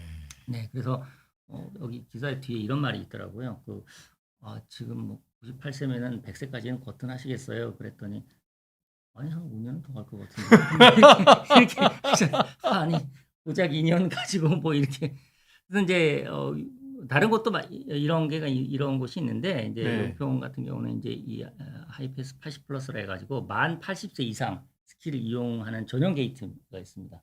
다른 사람들은 줄을 서서 가는데 리프트도 그냥 편하게 타시는 거예요? 예, 그 케이블카 타는 그 라인만 케이블카 탑승장에서 네. 1945년 이전 출생하신 이 분은 만 80세가 됐지 않습니까? 예, 네. 그런 분들은 이제 전용 게이트를 통해서 가시고 여기 보시면은 본인 외 안전 동반자 1명 이용 가능이라고 되어 있습니다. 예. 야. 그래서 어르신 혼자 가면 좀 위험할 수 있지 않습니까? 오. 그래서 모시고 가는 거죠. 예. 예를 들어서 뭐 우리 한평 선생님께서 만 80이 되셨습니다. 저는 당연히 제가 보디가드로서 제가 모시고 가서 편하게 타시려고. 아니 그 너무 넘겨짚지 마시고 저를 모시고 가고 싶다 여기까지 하겠습니다. 예. 자, 야, 그럼 99세 스키 정말 대단하다. 네. 그리고 이제 이 뭐 여러 가지 위험하다는 얘기도 많이 있는데 이분 보세요. 다리 자세가 뭐 벌써 네. 오래 네. 구력이 오래되셨네. 네. 근데 이분께서는 60세에 스키 입문하셨다고 합니다. 스키 입문이 60세 때 스키 입문하셨고 지금도 매일 5시간씩 즐기신다라는 거. 그러니까 내 나이 또래 시작하셨구나. 네, 지금 뭐 늦었다고 할 때 가장 빠르지 않 그런 말도 있지 않습니까? 네. 그래서 근력 강화, 근감소증이 세계적인 핫 이슈인데 지금 근력 강화도 도움이 되고 또 이 균형 잡는 데도 이만한 게 없습니다. 그렇죠. 그리고 맑은 공기, 공기 좋죠. 예. 네. 그리고 안전하게 타려면 좀 배우셔야 됩니다. 그렇죠. 제가 패트롤도 해보고 스키 뭐 강사도 지도자도 자격도 있기도 한데 국가대표 주치도 하지 않으셨어요? 평창 올림픽 때 이제 팀 피지션으로 간 적도 있긴 네. 합니다만, 근데 안전하게 타려면 배워야 됩니다. 되게 적당히 뭐 잘 안 배우고 괜히 또 높은 곳에 올라가서 사고 난 경우를 제가 하도 많이 봐가지고 정확하게 배우고 하시면은 뭐 상대적으로 안전하게 즐길 수 있다 이렇게 봅니다. 그리고 골프보다 돈이 덜 듭니다. 그렇죠. 뭐 네. 비용은 뭐 훨씬 적게 들죠. 그리고 얼마 전에 이제 실버슬롭에 이제 눈이 잔뜩 왔을 때 제가 가서 안고 찍었습니다. 바로 내려오셨어요? 실버 메인은 못 가고요. 그건 국가대표 전용 구역이라서 못 예. 가고 저는 뒤로 실버 패러다이스. 그러니까 이렇게 꾸불꾸불 네, 내려오는 거. 그 차도입니다. 차가 네. 올라가는 길에 그리로 올 수밖에 없었습니다. 저 스키 탈 때 거기서 배웠어요. 그래서 죽는 줄 알았어요. 그러니까 이렇게 이제 그 굉장히 모험을 하시면 그러면 그러다 다치시면 다시는 이제 하고 싶지 않아지거든요. 아니, 너무너무 힘들었어요. 네. 이게 그 일로 내려가도 된다는 거예요. 네. 근데 보니까 죽을 것 같더라고요. 그래서 아, 못 가겠다 그랬더니 그럼 뒤로 가자 그러는데 뒤로 가는 길도 죽는 줄 알았어요. 기회가 되면 제가 네. 안전하게 재밌게 하실 수 있는 방법을 알려드리겠습니다. 네. 네. 이게 정말 재밌습니다. 뭐가 좀 된다, 뭐가 되어간다는 느낌을 받을 때 네. 굉장히 동기부여가 되거든요. 여담이었습니다. 네. 그러니까 건강하면 이런 것도 할 수 있네. 네. 네. 이걸 또 하셔야지 또 건강하실 그렇죠. 것 같이 같습니다. 갈수 있게. 같이 갈 수 있는 겁니다. 자, 이번에는 그 50견 자가치료, 나 혼자 어떻게 내가 할 것인가라는 거에 대해서 말씀을 드리도록 하겠습니다. 여기 병원에서 배워서 집에 가서 이제 복습하는 거죠? 네. 네. 근데 뭐 간단합니다. 치료의 본질 두 가지 예. 아까 말씀드렸죠. 그다음에 어깨 관절막을 스트레칭하는 겁니다. 50견의 재활 운동은 스트레칭을 하는 겁니다. 그렇죠. 이게 운동을- 딱딱하니까 네. 펴줘야 될 거 아니에요. 근력 강화가 아니고 네. 근력 강화가 아니라 스트레칭하는 겁니다. 네. 굳은 관절을 풀어준다라는 그렇게 접근을 하시면 되겠고요. 그래서 두 가지를 좀 잘 알고 계셔야 되는데 또 바른 자세구나. 네. 그러니까 이게 운동을 하든 뭘 하든 자세가 딱 이게 습관이 되셔야 돼요. 네. 그게 좋고 그다음에 초반에는 이제 집중적으로 안정권에 들면 좀 꾸준히 하는 거. 초반에 어느 궤도 오를 때까지는 집중적으로 하시고 안정권에 들면 자세나 이런 것이 저절로 잡힙니다. 그러면 그때 가서 이제 꾸준히 하시면 됩니다. 그러니까 이거는 이제 스스로 하는 것을 의미를 합니다. 그다음에 그냥 뻣뻣하게 굳은 차가운 상태에서 하면 안 되겠죠. 따뜻하게 해서 마치 굳은 관절을 우리 엿가락에 열을 가면 쭉 늘어나지 않습니까? 우리 단백질도 그런가요? 이것도 그 비슷한 성질이 있죠. 네. 따뜻하면 말랑말랑한 몸이 풀리지 않습니까? 그러니까 수건을 이렇게 좀 따뜻하게 데펴서 탁 올려놓으면 되겠네요. 네. 네. 뭐 샤워하고 하셔도 됩니다. 네. 그건 탕에 들어가셔도 되고요. 그렇게 해서 충분히 이완시킨 다음에 하면 훨씬 잘 됩니다. 네. 그리고 네 가지 방향으로 하기, 방향. 뭐 준비물 이런 것도 있지만 사실 뭐 이거 없어도 할 수 있습니다. 네 가지 방향. 팔을 이제 앞으로 드는 거, 그리고 뒷짐지는 거, 바깥으로 돌리는 거, 그리고 상체 교차. 상체 교차는 아까 팔을 올리기. 네, 이겁니다. 이거. 그냥 책상에서 그냥 엎드리시면 돼요. 아, 이렇게? 네. 더 내려가시면 되죠. 아, 이렇게? 네, 이렇게 하셔야 됩니다. 이렇게. 아, 다 이제 주변의 지형지물을 이용해서 다 운동을 하실 거예요. 내려와서 네. 쪼그리고 앉아서 최대로 네. 팔을 피셔야죠. 피고. 네. 그냥 힘 빼고 여기 힘 그렇죠. 그냥 여기만 낮춰주세요. 그럼 저절로 이제 이게 수동적 스트레칭이 되는 자세거든요. 네. 힘을 하나도 안 주고 여기만 힘 줄 필요가 없죠. 여기 네. 걸쳐놨으니까 여기는 네. 고정시킬 거 아니고 몸만 내려가면 더 스트레칭이 그렇죠. 저절로 되는 거죠. 네. 팔에는 힘을 줄 이유가 없네요. 없죠. 걸쳐만 놓으면 되는 거죠. 네. 그렇게 어우, 되게 어깨가 쭉쭉 늘어나는 느낌이에요. 좀 더 이렇게 모으시면 좀 더 아. 내려가시면 돼요. 아이고. 앞으로 좀 기울이셔야 돼요, 선생님. 아이고. 아니, 약간 뭐랄까 찢어지는 느낌? 네, 그래서 이걸 반동을 주시는 게 아니고 지그시. 이 상태에서 이제 지그시 몸이 가는 거죠. 이렇게. 네. 이렇게 지그시 하시면은 이게 그래야지 스트레칭이 되는 겁니다. 팔을 앞으로 들어 올리는 거. 뭐 이렇게 또 천장에 돌을 매달아서 이렇게 올리는 거 이렇게 하셔도 아, 되고. 이렇게 당기면 올라가는 게 이제 네, 시원찮은 늘어나는- 팔이죠. 네. 시원찮은 팔이 안 올라가니까 정상 팔로 이렇게 당겨주면은 딸려서 올라갈 거 아닙니까? 네, 그렇게 보시면 되겠습니다. 네. 네, 뒷짐지고 올리기. 이런 꼭 이런 거 없어도 돼요. 집에 골프 치는 분이면 짧은 채 하나 뭐, 들고 그런 거 하셔도 저기 되고요. 클럽 쪽 헤드 쪽을 손으로 잡고 뭐 이런 거 이런 줄로 그것도 되겠네. 가능하네. 예. 이제 지그시 타월 쓰시고 타올 써도 되는구나. 네, 예. 타월 꼭 이렇게 안 하고 이렇게 하셔도 돼요. 이렇게. 내가 이제 좀 편하게. 이렇게 네. 지렛대, 지렛대 정도 보시면 돼요. 그렇게 이용하셔도 되고요. 아픈 팔을 당겨 올리는 거죠. 빨리 올라가는 거죠. 그러니까 뒤에, 여기서는 왼팔이죠. 왼팔이 아픈 거죠. 여기 아픈 거죠. 네, 예. 그렇게 하시고 그다음 바깥으로 돌리는 거. 밀어주는 거죠. 근데 이것도 이렇게 하시면 돼요. 여기서 이렇게 돌면 되니. 아, 이거 잡고 네, 팔꿈치 몸에 붙으셔야 돼 대신. 팔을 이렇게 붙이고. 붙이고 몸이 돌면 되죠. 네, 몸이 도는 겁니다. 그죠? 네, 이런 의자 놓고 그냥 하시면 돼요. 자세를 똑바로 하고. 문고리 잡고 그다음 내가 돌아도 되고. 하는 방법은 여러 가지입니다. 근데 몸이 여기 팔꿈치가 몸에서 떨어지면은 제한이 좀 완전히 안 돌아가지 않습니까? 이게 운동이 되는 게 아니라 이게 운동이 되는구나. 아니 여기서 움직이시면 요거는 고정이고요. 예. 이쪽으로 좀 붙어 보십시오. 여기 잡으셨잖아요. 예. 그다음 몸이 이렇게 돌아보십시오. 여기를 붙이시라는 이유가 요 가만히 있고 이것만 여기를 늘리는 요거를 늘리는 거구나. 네, 요걸 늘리는 거예요. 지금. 요거를 이렇게. 이게 팔꿈치가 몸에 붙지 않으면 이게 이렇게 돼 버려요. 그렇죠. 그 팔꿈치 이거는 늘어난 게 아니라 그냥 이게 붙어 늘어난 있으면 거예요. 요렇게 되니까 예. 그 하나의 방법이 이 팔꿈치가 이쪽에 오면은 더 좋아요. 아이고. 여기 오면은 몸이 돌 때 확실하게 돌아집니다. 이게 저기 골프 칠 때 네. 또 골프 얘기 나오는데 오른쪽 팔꿈치가 네. 옆으로 앞으로 들어오라 그러거든요. 네. 이게 우리 같은 사람은 이게 굳어가지고 맨날 여기 걸려. 이거 연습하시면은 잘 되겠는데. 잘 될 것 같습니다. 요렇게 이게 놓고, 앞에서 그 상태에서 이제 왼쪽으로 도는 거죠. 네. 그러니까 몸이 여기서- 요걸 못 돌게 잡아주네요. 이게 아니고 이렇게 예, 앞에 잡아주지 않습니까? 그럼 요 상태에서 돌면은 훨씬 여기가 쭉쭉 늘어나요. 이걸 잡을 필요가 없어요. 이 상태에 네. 있기 때문에 돌면은 저절로 어깨가 여기가 쭉쭉 늘어나요. 그렇습니다. 아, 반대쪽도 하시고 뭐. 이렇게 되면 되겠구나. 여기 좀 높아서 높이만 맞으면 네. 좀 더 편하겠네요. 문고리 잡고 하셔도 되고 이렇게 서서 아, 문고리 네. 잡고 이렇게 보셔도 돼요. 붙여서 요거만 앞으로 놓고 네, 팔꿈치를 딱 잡은 상태에서 돌면 되죠. 이렇게 돌면 되네요. 네. 문고리도 되고. 예.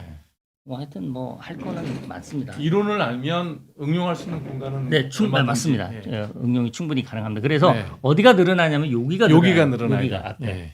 여기가 앞에 있는 부분을 늘릴 수 있는 거죠. 그다음에 실제 또 이제 이 기계가 운동을 시켜주는 것도 있습니다. 앉아만 있으면 돼요? 팔을 넣어놓고 있으면 기계가 징징징징 해서 팔을 이렇게 올려주고 각도 세팅까지 가능해요. 속도도 가능합니다. 이거는 이제 회전근개 힘줄 파일 수술 후에 이제 패시브하게 운동을 시켜주는 겁니다. 네. 능동적으로 움직이면 힘줄이 힘이 찢어질 되니까. 수 있으니까. 붙여놓은 게. 네. 예. 그래서 넣어놓고 속도, 반복 횟수, 뭐 그다음에 각도, 요까지 다 세팅 가능합니다. 그래서 알아서 운동을 시켜주는 거죠. 이게.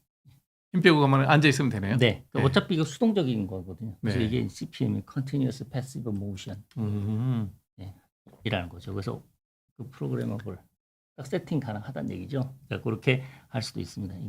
오른손 이렇게 하고 왼손 여기서 하고 그렇게 움직일 수 있게끔 되는 그런 기계도 있습니다만은 뭐 굳이 그렇게 안 한다 하더라도 뭐 깍지 끼고 기지개 키시는 것만 해도 돼요. 깍지 끼고. 기지개. 이거 뒤집지 않아도 되나요? 뒤집으면 더 효과적이겠죠. 네, 쭉 늘어. 뒤집으면 이제 이게 좀 더 자극이 더 됩니다. 네. 뒤집으면은 네 그렇죠. 근데 이제 선생님 몸이 너무 뒤로 뻗으셨는데요. 이게 편해요. 네, 그래서 이렇게 자꾸 편한 자세를 예, 취하려고. 트렁크가 몸통이 지면에 수직으로 앉으셔야 돼요. 좀 더 이렇게? 앞으로 가셔야 돼요. 좀 더. 그렇죠. 그 상태에서 이제 이게 올라가셔야 돼요. 아이고 이거 안 올라가네. 이렇게 디귿이 하시면 됩니다. 그렇죠. 이 디귿자를 그냥 이렇게 있는 거하고 이거하고 의미가 좀 다릅니다. 이거 너무 힘들어요. 네, 그래서 이거를 이렇게 기대고 하시면 됩니다. 아. 네, 허공에다 하셔도 되고 또는 뭐 이 책장이나 벽에다 대고 이걸 하셔도 되고요. 네. 그래서 지그시 이 상태로 15초에서 20초 정도 지그시 충분히 스트레칭 하시는 게 목표. 반동을 주면 안 되겠죠. 자, 그다음에 운동하는 것 같고 관절막 스트레칭이라고 말씀을 드렸고요. 네. 세 번째 이제 50견 빨리 낫는 법. 아까 제가 50견의 자연 경과가 약 30개월 걸린다고 말씀을 드렸지 그렇죠. 않습니까? 아프고 굳고 녹는 데까지. 네. 그러니까 초겨울에서 한겨울에서 늦겨울 얼음이 얼고 꽁꽁 얼어붙고 녹는다. 이렇게 겨울을 나는 거라고 보시면 됩니다. 그 겨울이 1년이 아니라 거의 2년 반. 네. 요거를 너무 수축시킬 수 있는 건가요? 기간을 좀 단축해서 단축시키시는- 방법이 있긴 합니다. 네. 질문을 좀 받아야 될까요? 너무 아니요, 이거 다 끝나고 아유. 질문 받죠, 뭐. 예. 시간은 네, 많으니까. 그러면 제가 자, 그럼 50견 빨리 나는 법. 환자분들께서 이제 늘 하시는 질문이죠. 50견 이거 2년 반 안 걸리고 빨리 날 수 있는 방법이 없느냐? 있습니다. 약을 좀 먹어야 되지 않을까요? 그거 다 말씀드리겠습니다. 네. 병원에서 받는 50견 치료법. 아까 운동은 반드시 하셔야 되고요. 네. 어느 시기든. 네. 네. 처음부터 끝까지. 그리고 이 자세를 위한 운동은 50견 아니라도 네, 기본적으로 남녀노소 불문하고 바른 자세하고 스트레칭 기본적으로 하시는 겁니다. 네. 자, 그러면 물리치료 받으시면서 소염 진통제 드시는 겁니다. 예, 해서 염증을 우리 또 진통제 먹으라면 속 버리고 위장 뭐 버리고 뭐 걱정이 많은데. 예, 걱정이 많으시죠. 그래서 네. 약 하나로 된 것도 있고 네. 뭐 소염제 하고 그다음에 위 보호제. 그래서 총 저는 보통 두 알, 한 봉에 두 알 아침 저녁으로 네. 두 알도 하시고 그렇게 보통 드리고요. 너무 그 속이 불편하신 분들은 약을 또 드시기 힘듭니다. 그런 경우에는 간헐적으로 뭐 타이레놀 좀 드시거나 또 간이 안 좋으신 분은 또 이제 진통제 못 쓰죠. 예. 네. 그 타이레놀 드시기 힘드니까 네. 그 콩팥으로 배설되는 걸 하고 콩팥이 안 좋으신 분은 타이레놀 좀 드시기도 하고 그렇게 좀 융통성 있게 하고 있고요. 그럼 주사 치료 연골 주사라고 해서 그 하이알루로닉 애시드를 이쪽으로 해서 주사를 하면은 좀 윤활과 소염 역할을 합니다. 네. 그리고 너무 그 많이 굳고 통증이 극심할 때는 그 스테로이드 인젝션을 하기도 합니다. 몇 번까지 괜찮아요? 한 부위 1년에 같은 부위당 보통 3번까지는 허용한다라고 돼 있습니다. 네. 그래서 뭐 한 번 맞으신다고 해서 큰 문제 나는 건 아니고요. 근데 환자분들이 이 병원에서 안 나주면 저 병원 가서 맞고 저 병원 가서 안 나주면 또 가서 맞고 이게 문제죠. 여기 맞고 여기 맞는 건 다른 겁니다. 네. 예, 여기 앞에 맞고 뒤에 맞고 하는 건 다른 건데 이제 여러 군데서 돌아다니면서 맞으시면은 그거는 좀 문제가 됩니다. 그거는 이제 이 병원에서 저 병원 이 병원에서는 다른 병원에서 무슨 치료를 받는지 알 수가 없어요. 그러니까 알 수가 없거든요. 없죠. 우리는. 예, 그래서 예, 환자가 이 얘기를 다 해주면 모르겠는데 이 얘기 하나 모른단 말이에요. 그러니까 나는 볼 때마다 늘 초진이에요. 그럼 늘 이제 약이 세질 수 있죠. 근데 이제 그 환자분들은 요즘은 그렇게 뭐 하시는 분은 별로 없으시고 스테로이드를 그러니까 필요할 때는 맞는다는 겁니다. 그러니까 뭐 너무 통증이 극심한데도 일부러 안 맞으실 이유는 별로 없고요. 너무너무 아플 때는 그 도움을 좀 받으시는 것도 뭐 문제가 될 건 없다. 예, 크게 문제될 건 예. 없습니다. 신경 차단, 신경을 풀어주는 주사죠. 예, 그러니까 이제 어깨에 관여하는 신경이 여러 가지가 있는데 그 신경이 옥점을 당하거나 그런 경우는 신경을 좀 풀어줘도 그 주변에 있는 근육들이 좀 풀려요. 그럼 저게 어떤 약이 마취제인가요? 아날제식인가요? 부분 마취제 좀 들어갑니다. 아하. 근데 우리가 치과에서 마취를 할 때는 아예 뭘 해도 시술을 해도 모를 정도인데 이거 그 정도는 아니죠. 아. 예, 완전히 뭐 그러니까 마취는 마취인데 그 운동 기능을 떨어뜨릴 정도로 팔이 툭 떨어질 정도로 하는 건 아니죠. 네. 감각신경만 일부 그러니까 차단해줘. 이제 굉장히 낮은 농도, 0.5%보다 더 낮은 농도.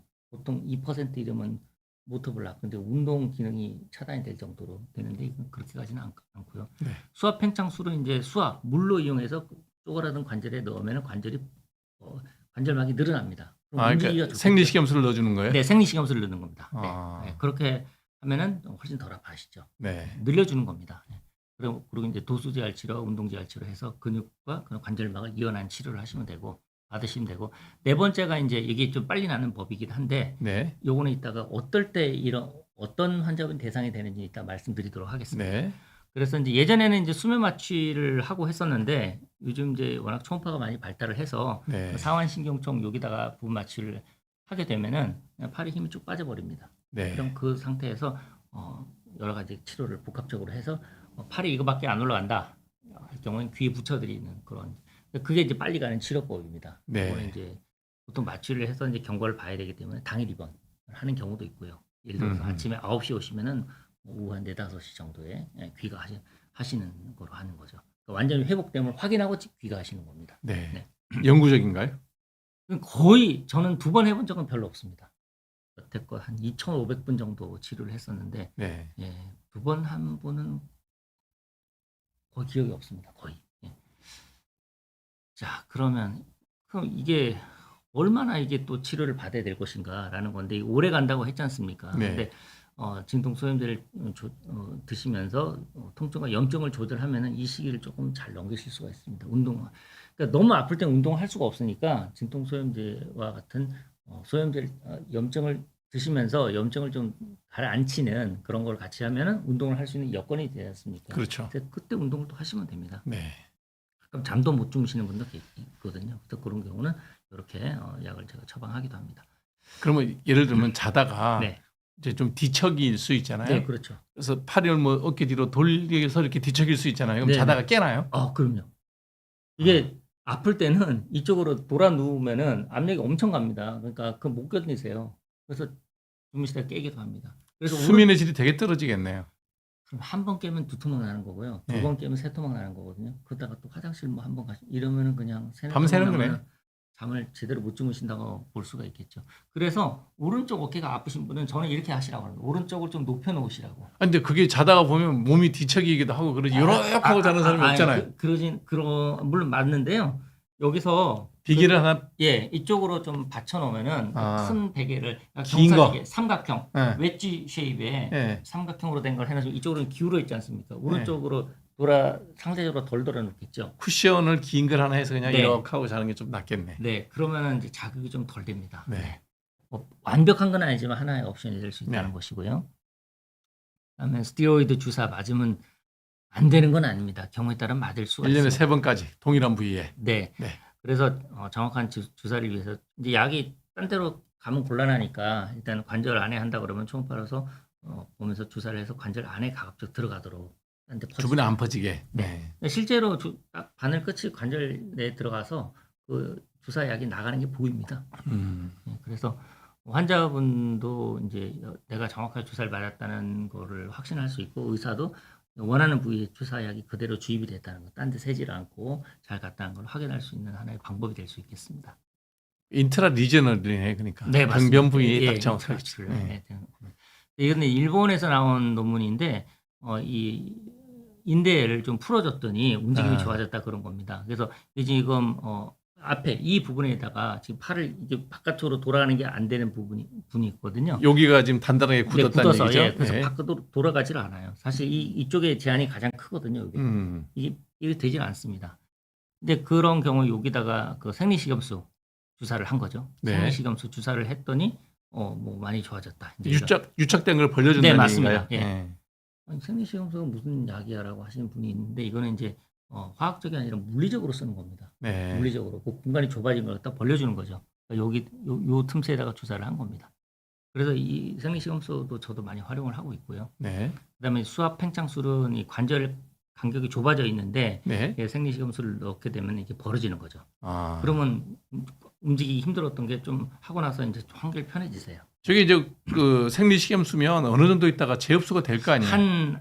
한 시간 안에 이미 다 없어집니다. 아. 근데 이제 한번 풍선을 부르듯이 한번 해놓기 때문에 그 운동권을 잃어버리지 않고 그대로 유지하시면 돼요. 그렇게 운동을 해야 되네 그러니까. 그렇죠.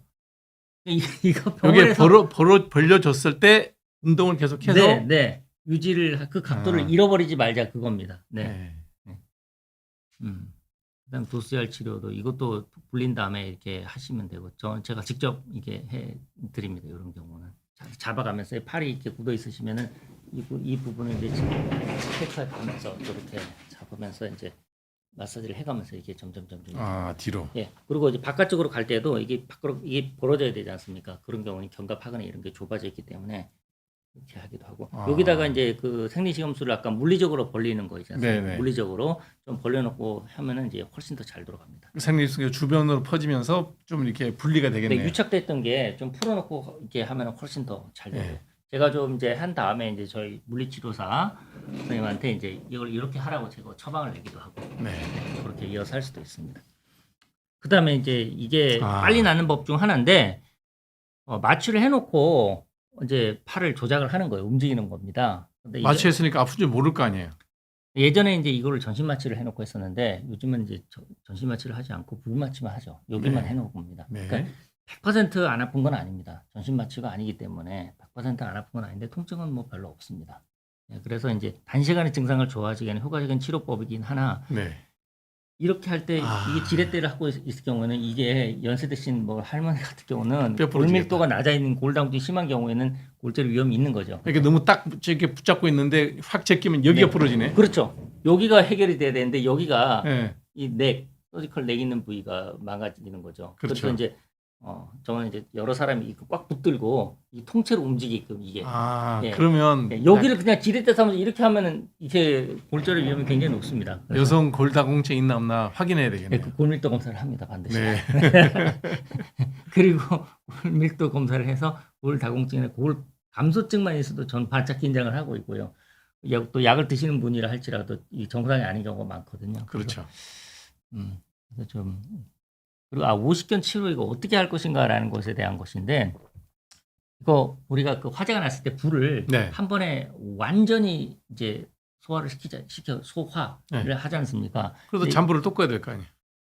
그러니까요. 완전히 불씨까지 이제 제거한다 이건데 오십견 치료도뿐만 아니라 모든 게 다 그렇지만 오십견도 그렇다는 겁니다. 아하. 근데 이게 아시다시피 유착성 관절낭 염이라고 있지 않습니까? 네. 그러니까 보시다시피 불화자가 두 개가 붙어 있어서 불이 만만치 않은 불입니다. 잘 꺼지질 않습니다. 생각보다. 네. 불꽃 튀는 겁니다. 불꽃이. 그래서 이제 소염제를 드시면서 약이나 주사를 통해서 소염제를 드시고 맞고 하면서 스트레칭 꾸준히 하셔야 됩니다. 근데 이제 꾸준히 하기가 참 쉽지 않습니다. 그럼요. 왜냐면 조금만 안 아프면 잊어버리고. 또 안 좋아지면 이거 또 큰일 났네. 또 네. 아프네. 치료받고 좀 나아지면 또 이러다가 이제 한 두 사이클 세 사이클 돌면은 이게 말이야 죽을 병은 아닌데 이거 진짜 피곤해 이거. 네, 이거 맞아요. 좀 응? 그래서 이제 간헐적 불 끄기를 본의 아니게 바빠서 못 하시게 이렇게 되면 삶의 질이 이제 엄청 떨어지는 겁니다. 그러면- 여드름하고 비슷하네. 아 그렇습니까? 그것도 약 먹고 약발로 좀 좋아지면 병원에 가서 다시 이제 바른 약을 써야 되는데 네. 안 나와. 아. 꼭 심해지면 와요. 이게 이게 인간의 본성하고도 네. 좀 굉장히 비슷한 것 같습니다. 그래서 저는 그러니까 요 시기 때 가장 많이 아프고 운동 범위가 가장 덜 나올 때 요 시기까지만은 치료를 좀 열심히 하시면은 그 뒤에는 이제 내리막길을 좀 갈 수가 있는 거거든요. 그러니까 요때까지가 가장 힘든 것 같습니다. 초기 9개월. 네. 네. 그게 좀 힘듭니다. 하지만 요것만 잘 넘기시면 또 근데 요 시기 그러니까 통증이 제일 극심하고 운동 범위가 최하로 되는 요 시기 때 이제 아까 그 치료를 합니다. 부분 마취하고 하는 부분 거. 마취하고 네. 운동 범위가 안 나오면 이까지 기다리기엔 너무 기간이 길고 통증은 좀 좋아진 추세니까 요거에 힘입어서 부분 마취를 하고 이제 요거를 치료를 하는 거죠. 그러면 한결 좀 편하게 가실 수가 있는 거죠. 네. 그래서 이제 오십견 치료 흐름은 대개는 요런 기본적인 치료를 대부분 했었고요. 근데 이게 안 되면 이제 예전에는 바로 이제 내시경 수술을 하거나 관절경 수술을 하거나 이렇게 했었는데 저는 제가 그냥 만든 용어입니다. 이게 책에 나와 있는 용어가 아니고 그 매직 숄더 리헵이라고 해서 매직 숄더 리헵이라고 제가 그냥 붙여놓은 겁니다. 그래서 네. MSR이라고 제가 그냥 하는 요건 여러 가지 치료를 합쳐놓은 건데요. 뭐 주사 치료, 도수 치료, 충격파 치료, 고주파 신경 치료를 그냥 붙여놓은 겁니다. 네. 이 네 가지를 다 하는 게 아니고 다 할 수도 있지만 맞춰서 뭐 부분적으로 필요할 때. 필요한 것만 골라서 선택해서 하는 뭐 포괄적인 치료법이라고 보시면 되겠습니다. 그래서 이제 아까 MUL이라는 거는 Manipulation Under Anesthesia에서 마취해놓고 하는 것과 그다음에 네. 이거는 제가 하는 것인데 되게 어떨 때 하나 무조건 처음서부터 하는 게 아니고 일반적인 치료를 먼저 해봅니다. 네. 그래서 한 이제 6개월에서 9개월 정도 했을 때 증상이 계속 남아있다라고 할 경우에는 이걸 고려해 볼 수 있다. 해야 한다는 아닙니다. 네. 고려해 볼 수 있다는 것이고 그럼 일찍 하면 어떡하느냐. 왜냐하면 어깨 관절에 오십견이 염증기에 있기 때문에 재발할 위험성이 있다. 네. 그렇기 때문에 일찍 한다고 해서 좋을 게 아니다. 그래서 그러니까 6개월에서 9개월까지는 충분하게 보존적인 치료를 네. 하고 그래도 안 될 때. 안 되면 네, 좀 고려해 볼수 적극적인 있다. 걸로. 네. 네. 팔이 굳어서 안 갈 때는 네. 그때 고려해 볼 수 있다는 것이고 그다음에 치료 재발은 아까 제가 2번 한 분은 거의 없거든요. 근데 이제 당뇨 환자분들은 좀 재발이 높다고 문헌상으로 보고는 하고 있습니다. 네. 당뇨가 참 만병의 그 네. 리스크 팩터가 되네요. 고약한 질환입니다. 네. 그래서 이제 재발률이 3 내지 40%로 굉장히 레인지가 넓지 않습니까? 그래서 당뇨병 있는 분들은 36% 그리고 없는 분들은 15%니까 2배가 넘는 거죠. 그러네요. 그 정도로 또 당뇨병도 이제 단계에 따라 다르겠죠. 조금 있으신 분하고 좀 심한 분하고 또 차이가 나겠죠. 그래서 대개는 이제 반복하면은 대개는 다 좋아지는데 당뇨병이 있으신 분들은 그렇지 않은 분보다 하여튼 월등히 다시 재발해서 치료할 확률이 위험성이 높다 이렇게 보시면 됩니다. 혈당 조절이 잘 되는 분들은 좀 잘 나는 것 같기도 하고요. 네. 그다음에 이 치료 위험성 아까 제가 말씀드렸죠. 예. 네, 또 골절, 그러니까 골다공증이 있을 골다공증이 경우에 있거나 또는 그게 골다공증이 없다 하더라도 이게 너무 여기가 너무 굳어 있고 여기 그렇죠. 너무 심하게 굳어 있고 여기 약하고 이러면 여기 또 망가질 수 있는 그런 위험성이 항상 네. 있기 때문에 조심해야 되는 것이고요. 회전근개 파열이 또 동달아서 일어날 수도 있고 경우에 따라서 어깨가 빠지는 경우도 있고 신경이 당겨질 수도 있기 때문에 하여튼 이거는 좀 숙련된 사람이 해야 되지 않을까라고 하고 있습니다. 자 이제 결론까지 한번 끝나볼까요? 네, 결론하고 네. 질문 받죠. 오십견 치료는 시간이 좀 많이 걸리는 치료이긴 하나 스스로 평소에 스트레칭을 열심히 하셔가지고 운동 범위를 최대한 많이 늘려놓으시는 것이 굉장히 중요하다라는 것이고 찜질을 한 후에 하시면 한결 부드럽게 하실 수 있다는 것이고 그리고 조기 진단, 조기 치료를 열심히 하면은 나중에 관절 운동 범위의 제한이나 장애가 남을 확률을 매우 줄여서 삶의 질을 높이는 삶의 질을 정상화하는 데 도움이 될 수 있을 것으로 봅니다. 이게 예방 목적으로 이게 항상 스트레칭을 좀 잘 해야 되겠네요. 그러면 이제 내가 뭐가 안 되는지를 알고 있지 않습니까? 네. 좀 줄어드네 이런 걸 갖다가 이제 가늠을 할 수 있는 방법은 되는 것이죠. 제가 그걸 말씀드린 자주 하면 자세를 잘 잡고 스트레칭을 자주 하면 네. 예방도 되나요? 예방까지는 말씀드리기 좀 어렵고요. 네. 늦게 오게는 할 수 있을까요? 예방에 관한 얘기는 좀 제 근거가 부족해가지고 근거가 네, 예. 네. 이거 한다고 안 온다 이렇게 말씀드리는 건 없고요. 하면 좋다. 초기에 알아챌 수 있다. 빨리 진단이 가능하다. 네. 나 평소에 잘 이렇게 됐는데 어느 갑자기 안 돼. 좀 덜 되네. 좀 약간 촉을 세우고 있었는데 점점 더 안 되네. 그럴 때는 이제 느낌이 오는 거죠. 빨리 치료할 수 있고. 예, 진단을 이제 좀 빨리 우리가 알아채고 치료할 수 있는 기회를 얻게 되는 것이죠. 네.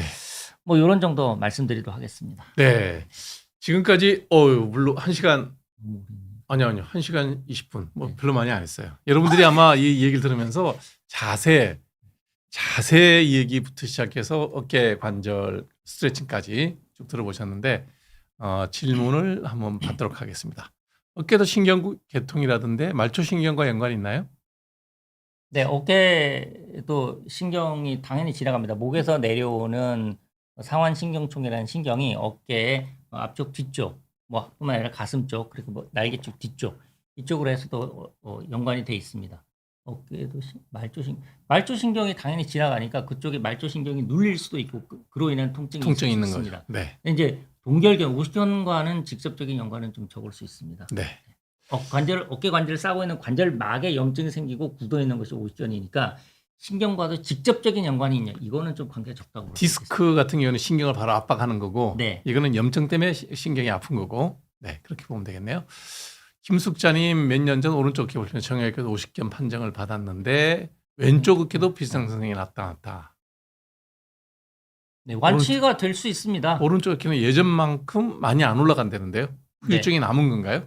이게 기간이 얼마나 되는지는 잘 모르겠으나 몇 년 전이라고 그랬어요. 네, 그러니까 1년도 될 수 있고 3년도 될 수 있는데 덜 되면은 이게 그러니까 정상에 비해서 덜 되는 만큼이 있을 겁니다. 이렇게 해보면은. 네. 근데 이제 그로 인해서 통증이 없이 굳어버렸다 그러면 아까 운동 범위 제한이 좀 남은 거죠. 남을 수 그렇죠. 있는데 그것도 치료를 또 어떻게 하느냐에 따라서 이게 완치가 될 수도 있습니다. 아까 제가 아하. 말씀드린 굳어서 안 가지 않습니까? 그럼 아까 그 마지막에 그 방법을 MAU MUA라고 MUA, 하는 거예요. 그걸 뭐 관절 수동술 이렇게 해서 네. 그걸 팔을 붙여드리는 부분 마취하고 팔을 올려드리는 그런 치료를 해볼 수도 있습니다. 네.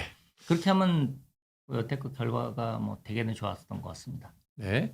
회전근개 파열 1.6cm. 네. 근력 운동으로 버티고 있는데 수술해야 될까요?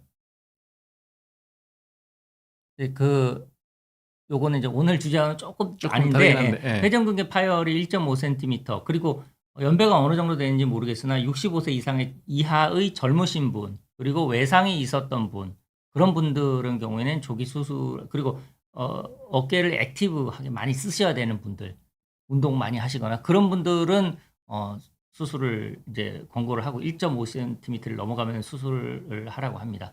파열이 이제 전층 파열, 부분 파열 말고요. 전층 파열이 되어서 완전히 또 벌어져 있는 경우에는 저절로 잘 아물지는 않는다고 합니다. 네. 그런 경우에는 이제 이 벌어진 부분을 당겨서 봉합을 해주는 것을 보통 얘기를 많이 합니다. 아직 불편함이 없대요. 병원에서 하라 그러는데. 네, 그러니까 우선 좀 지켜보시고 이게 점점 더 사이즈가 커진다. 그러면은 그때는 무조건 해야 되는구나. 좀 해야 될 가능성이 높습니다. 왜냐하면 벌어지면은 나중에 그 수술하기도 어렵죠. 힘줄이 질이 안 좋아져요.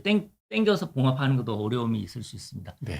그래서 한 군데 아니라 좀 다른 대학병원 한 두세 군데 가셔가지고 의견을 들어보시는 게 어떨까 싶습니다. 세컨 오피니언을 받아보는 게 좋겠네. 네, 좋습니다. 50견이 오지 않는데 평소 예방할 방법 아까 말씀드렸죠. 네. 다음 질문 볼까요? 주사와 충격파 치료로 괜찮아졌는데 다시 아프대요. 네.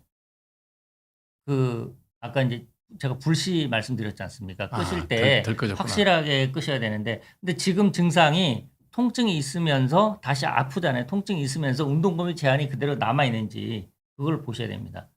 그러니까 운동 범위 제한이 남아 있으면서 좀 아픈데 그때는 간단하게는 소염제 드시고 또 스트레칭도 열심히 일단 해보십시오. 네. 안 되면 주사를 맞아서 그 운동을 할 수 있는 환경을 또 가질 수도 있거든요. 그래서 네. 그렇게 좀 해보시면 어떨까 싶습니다. 흰수염 고려님 목이 자주 아프고 뻐근하여 어느 날 머리가 멍한 느낌도 든다. 목 디스크와 오십견 증상이 겹쳐 있다. 아, 이런 수도 있나요? 얼마든지 가능한 시나리오입니다. 네.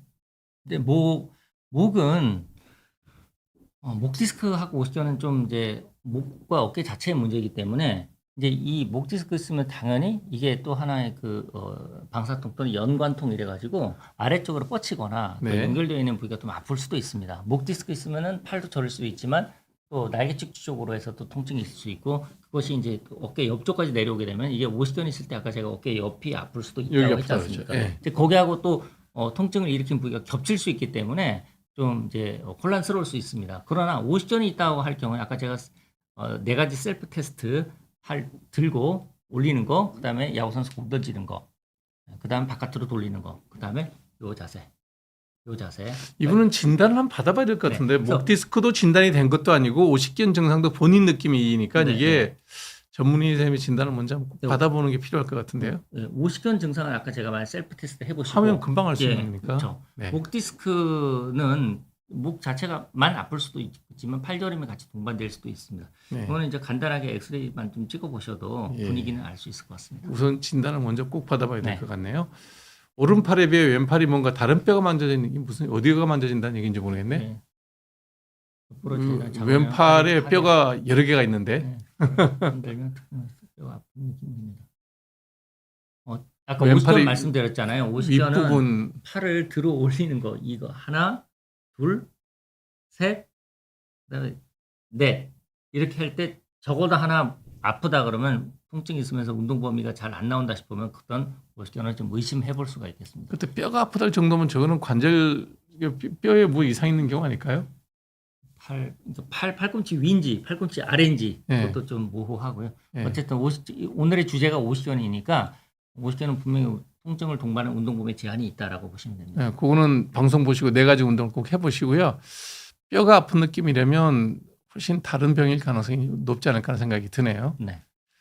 회전근개 파열 진단받았는데 일을 해서 수술을 못하고 있다. 어깨를 덜 사용하면 자연적으로 붙을 수도 있나요? 네, 아까 말씀드렸습니다만 회전근개 파열은 찢어진 힘줄이 저절로는 잘 붙지를 않고요. 네. 근데 파열도 아까 제가 말씀드린 전증 파열이 1.5cm 이상을 넘어가는 좀 젊으신 분이라면은 그건 이제 수술 대상이 되는데 이제 바쁘시다고 하니까 수술 안 하고 그러니까 부분 파열이고 파열의 크기가 크지 않고 통증이 심하지 않고 있으면은 그거는 이제 다른 예를 들어 뭐 우리가 콜라겐 주사를 하거나 뭐 그런 것들도 시도를 해볼 수는 있습니다. 네. 그런데 팔을 회전근개 힘줄 파열이 있을 때 팔꿈치가 이제 몸에서 떨어지는 동작 있잖아요. 이거는 이제 만약에 극상근 힘줄 팔이 있는 경우에는 팔을 옆으로 드는 동작. 요거는 힘줄의 파열을 가속화시킬 수 있습니다. 운동을 그래서 하면 안 되는 부분이군요. 팔꿈치가 몸에서 떨어지지 않고 그냥 팔꿈치가 몸에 붙은 상태에서 뭘 하는 거는 좋아요. 근데 네. 팔이 옆으로 드는 동작. 요거는 이제 극상근 힘줄이 일을 하는 그런 자세가 됩니다. 그래서 팔이 옆으로 들리는 동작은 가급적이면 좀 안 하시는 게 좋고. 네. 근데 너무 이제 이렇게만 있으면 또 관절이 굳지 않습니까? 그렇죠. 그럼 정상 팔을 이용해서 아픈 팔에 깍지를 끼고 그냥 수동적으로 올려주는 거. 힘을 주는 게 아니라. 그러니까 이 팔은 그냥 딸려가는 거. 오른팔에서 들어주면 딸려가는 거. 수동적으로 딸려가는 거죠. 이게 얘가 하는 게 운동을 아니라 하고, 오른손에 깍지를 끼고 왼팔은 딸려가는 겁니다. 여기 힘 안 주고. 그래서 이 관절을 수동적으로 운동을 시켜주는 거예요. 네. 힘줄의 힘줄 손상에 영향을 주지 않는 범위 내에서 네. 그렇게 해서 수동적 스트레칭은 꼭 그렇게 해주시는 게 어떨까 싶습니다. 네, 수술의 인디케이션이 되고 해야 될 상황이면 뭐 일을 안 하고 하는 게 답이겠죠? 그러니까 네. 앞으로 이제 힘줄 팔도 시기를 놓치게 되면은 너무 많이 찢어지고 이러면 봉합도 힘들고 그때는 또 인공관절을 해야 될 수도 있거든요. 그러니까요. 연배가 어떻게 되시는지 모르겠으나 우선은 한번 그렇게 의견 드립니다. 네. 어젯밤부터 갑자기 오른쪽 이렇게 욱신거리고 뻐근하다고 하는데 계속 아픈 게 아니라 몇 분 간격으로 아프기도 하고 괜찮아지기도 하고 컴퓨터 앞에 작업을 많이 하는 이런 자세 때문인지 궁금합니다. 그 50견 간별 질환은 제가 아까 말씀 네 가지 그 꼭 해보십시오. 그거 네. 잘 되면은 50견의 가능성은 없고요. 매우 줄고 거의 네. 없다고 보시면 되고 거기서 걸리면은 이게 안 되면은 이게 50견의 가능성이 있겠구나라고 보시면 되고 자세는 아까 말씀드린 대로 제가 가슴 쫙 펴고 요 자세를 유지하시는 게 그냥 네. 중요합니다. TV 누워서 보다가 잠들면 목에 담이 잘 걸리던데 나이 탓일까요? 네, 이거는 남녀노소 불문하고 제일 안 좋은 최악입니다. 자세죠? 예. 네. 여기 리모컨 들고 주무시면 최악입니다. 비스하게 누우셔가지고 리모컨 돌리시다가 좋습니다. 네.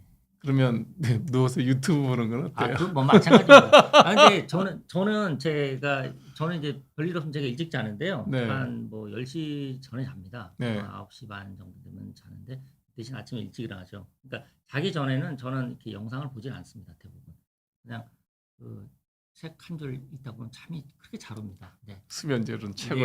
네, 네, 최고입니다. 그래서 한 6, 7시간 주무셔야 되는데 이게 제가 예전에 기숙사 살 때 제 그 룸메이트 형님이 그 당시에 기숙사 TV가 거의 굉장히 귀한 때였는데 1층에 같이 보는 게 있지 방에는 안 두잖아요.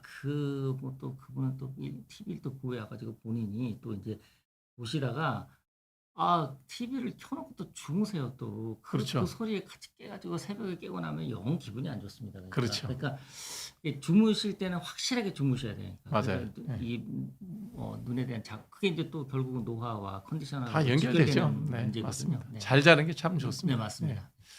이두근 근염인지 오십견 초기인지 왼쪽 어깨 앞쪽으로. 앞쪽으로 통증이 음, 있어 6개월 운동을 못 하고 있고 네.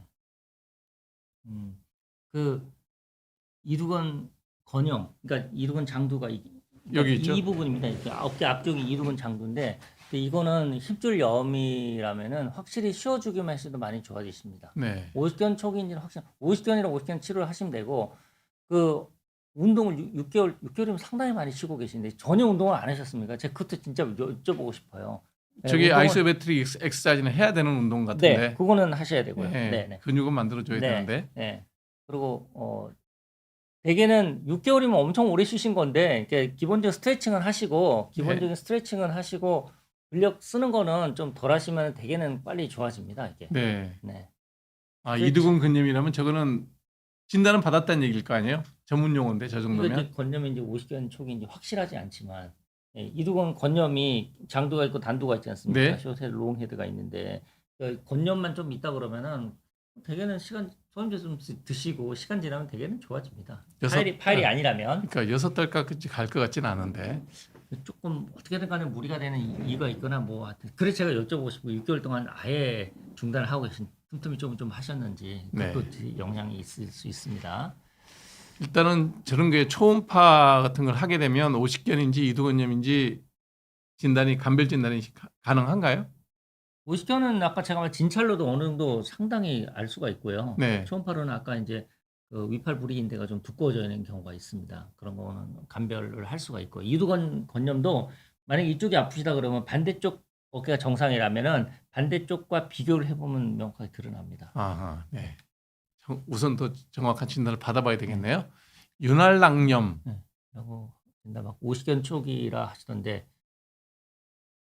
윤활낭염은 그야말로 부드럽게 하는 주머니, 부드럽게 하는 액체가 묻어있는 공간이거든요. 그러니까 서로 다른 두 층인데 그 사이에 매끄럽게 잘 움직이도록 마찰이 덜 생기도록 하는 그런 층인데 이제 점액낭염, 윤활낭이 이렇게 있는데 이 어깨 부분에 있습니다.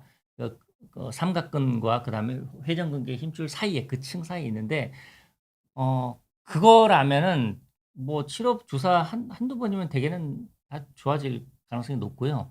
혹시 여기서 충돌 증후군이 같이 동반될 수도 있습니다. 그런 경우는 좀 잘 낫지가 않아요. 아까 저기 위에 숄더 이쪽 뼈 밑으로 네. 인대 지나가는 거. 맞습니다. 힘줄 지나가는데 그게 가만히 있을 때는 괜찮은데 이제 팔을 들어 올릴 때 문제가 된단 말이죠. 그렇죠. 그게 이제 우리가 엑스레이나 MRI는 가만히 있는 상태에 찍으니까 잘 드러나지 않는데 초음파를 딱 대고 실제적으로 움직여 보면은 그게 충돌 증후군이 있는 경우는 걸립니다. 이게 매끄럽지가 않아요. 통과하니까 터널 아래를 통과하는 밑으로 힘들이- 왔다 갔다 하는 네, 그 약간 걸리거나 그런 현상이 생길 수 있거든요. 그래서 그런 경우는 동적 초음파를 좀 해보시면 충돌 증후군은 어느 정도 감별을 할 수 있지 않을까 그러니까 싶습니다. 5번 했는데도 완벽하게 낫지 않았다 그러면 충돌 증후군도 생각을 해봐야 되겠네요. 네, 말끔히 낫지가 않아요. 그러니까 많이 좋아하는 짓이었다는 그런 네. 의미가 될까요? 네.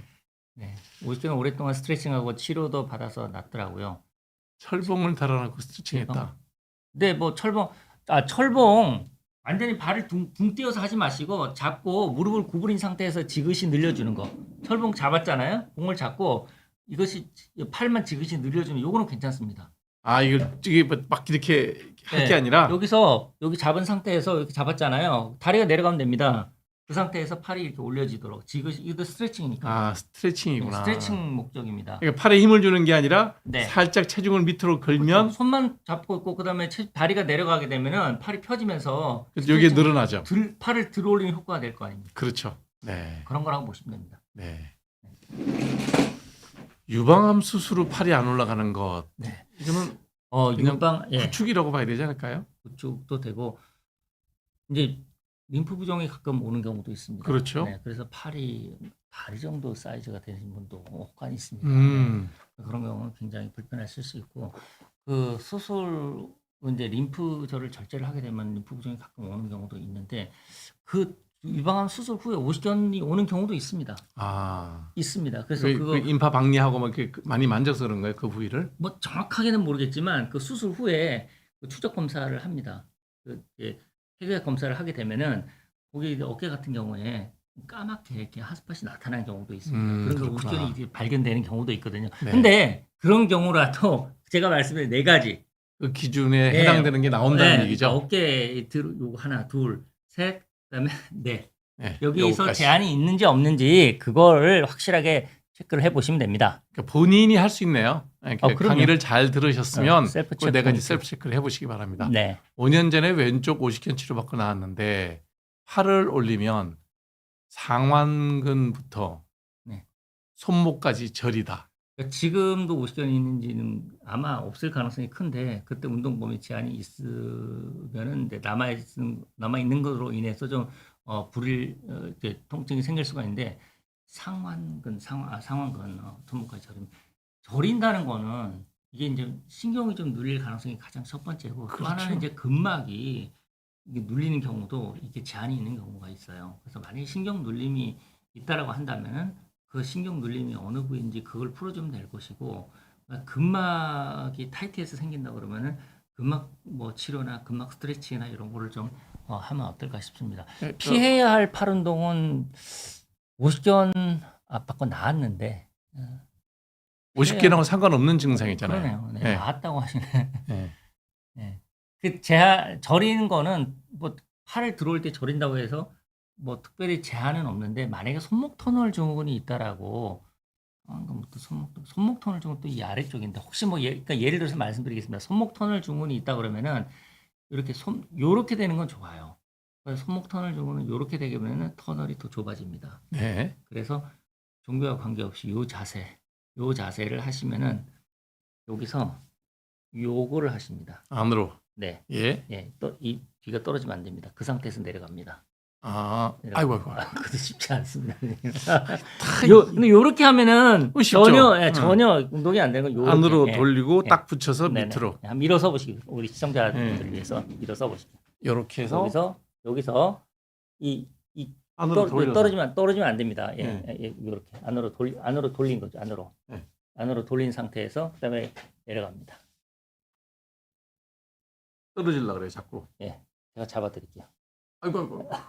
그럼 여기가 늘어납니다. 아, 그러네요. 그래서 손목 터널 증후군이 있으신 분들은 아, 요 이 자세를 자세를 많이 좀 하시면 좋습니다. 여기서 이렇게 안으로 돌려서 네, 손- 최대한 내리는군요. 그렇죠. 내리는 거죠. 떨어지지 않는 상태. 이게 근육은 하나도 힘을 안 쓰지만 몸은 되게 불편하고 여기저기가 쭉쭉 당겨지는 느낌이. 이런 듭니다. 거 제가 말씀드린 그런 자잘한 것들 네. 이런 것만 잘 해도 컨디션 굉장히 좋아질 수 있습니다. 네. 평소 잘 안 하게 되거든요. 이거 뭐 누가 평소 이거 하겠어요. 네.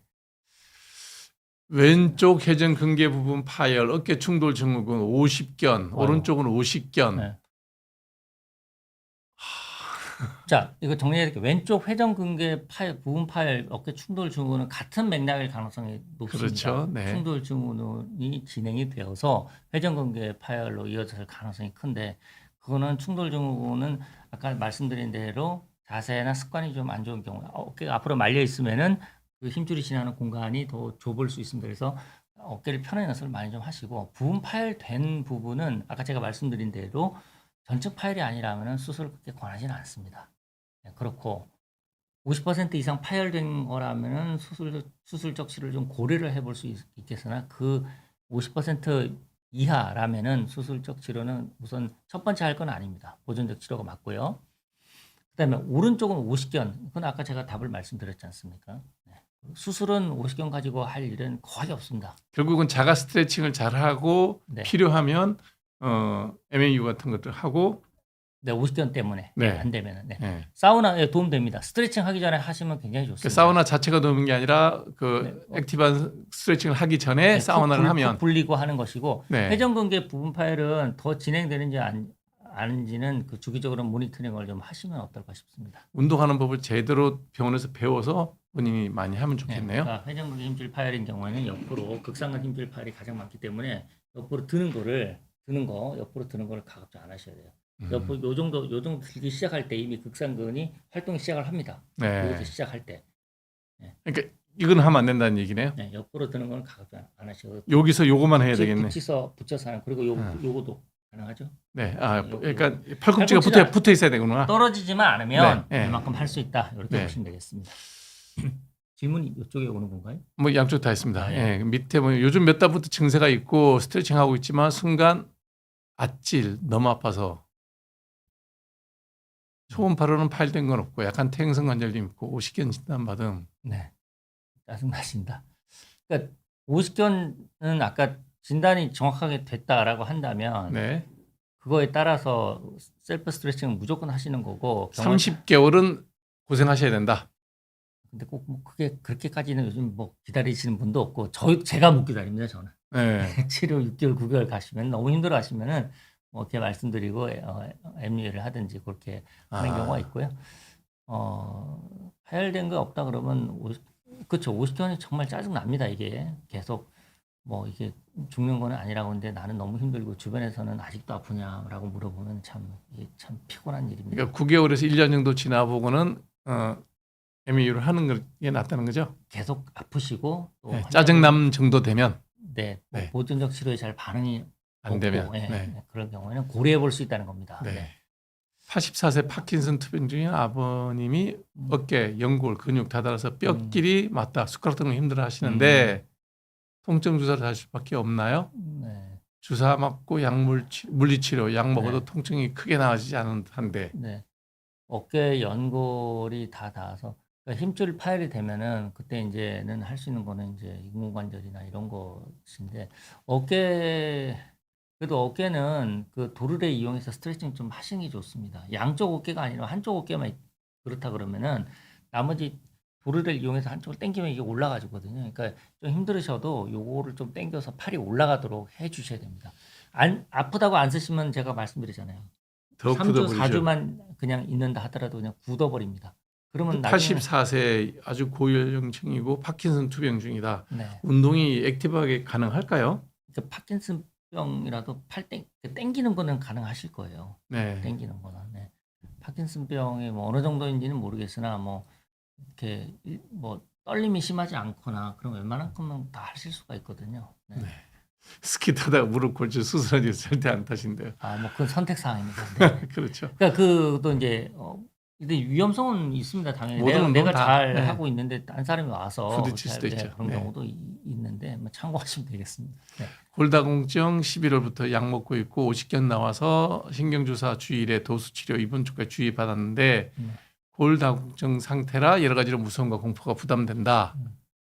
너무 아프고 오른손으로 일처리가 때문에 저는 자는 것도 거의 서성 그리고 운동하면서 서 있습니다. 한 잠자리에 앉으시는 게 통증이 더 심해서 그러니까 50견이 있는데 아까 제가 초기에는 통증과 염증이 심한 시기라고 말씀드렸잖아요. 네네. 그러면 지금 11월 중순부터 때부터라면 지금 한 2달 정도 됐단 말이죠. 그러니까 그렇죠. 6개월까지가 굉장히 힘든 시기입니다. 뭐 9개월까지도 통증을 올라가고. 없애는 방법은 소염제밖에 없나요? 네, 소염 주사하고 드시는 약하고 그렇게 하시는 거고. 그 지금 MR을 하기 너무 이릅니다. 아, 6개월 그 우선 이제 염증을 그러니까 병원에 가서 그 드시는 약하고 주사 치료를 통해 가지고 염증과 좀 붓기를 깔아앉히면은 이 정도면 훨씬 좀 살만해라고 하시거든요. 그때 이제 운동을 좀 본격적으로 또 하시면 됩니다. 그러니까 지금은 치료약 먹는 거, 신경 주사 이 갖고도 부족하다는 얘기네. 통증 컨트롤 아니 하는데. 그 정도 하시면 될 겁니다. 아니 계속 아프대잖아요. 음, 자지도 못하고. 그러니까 주사 1회, 그다음에 뭐 연골 주사 맞으시는 것도 방법이고요. 예.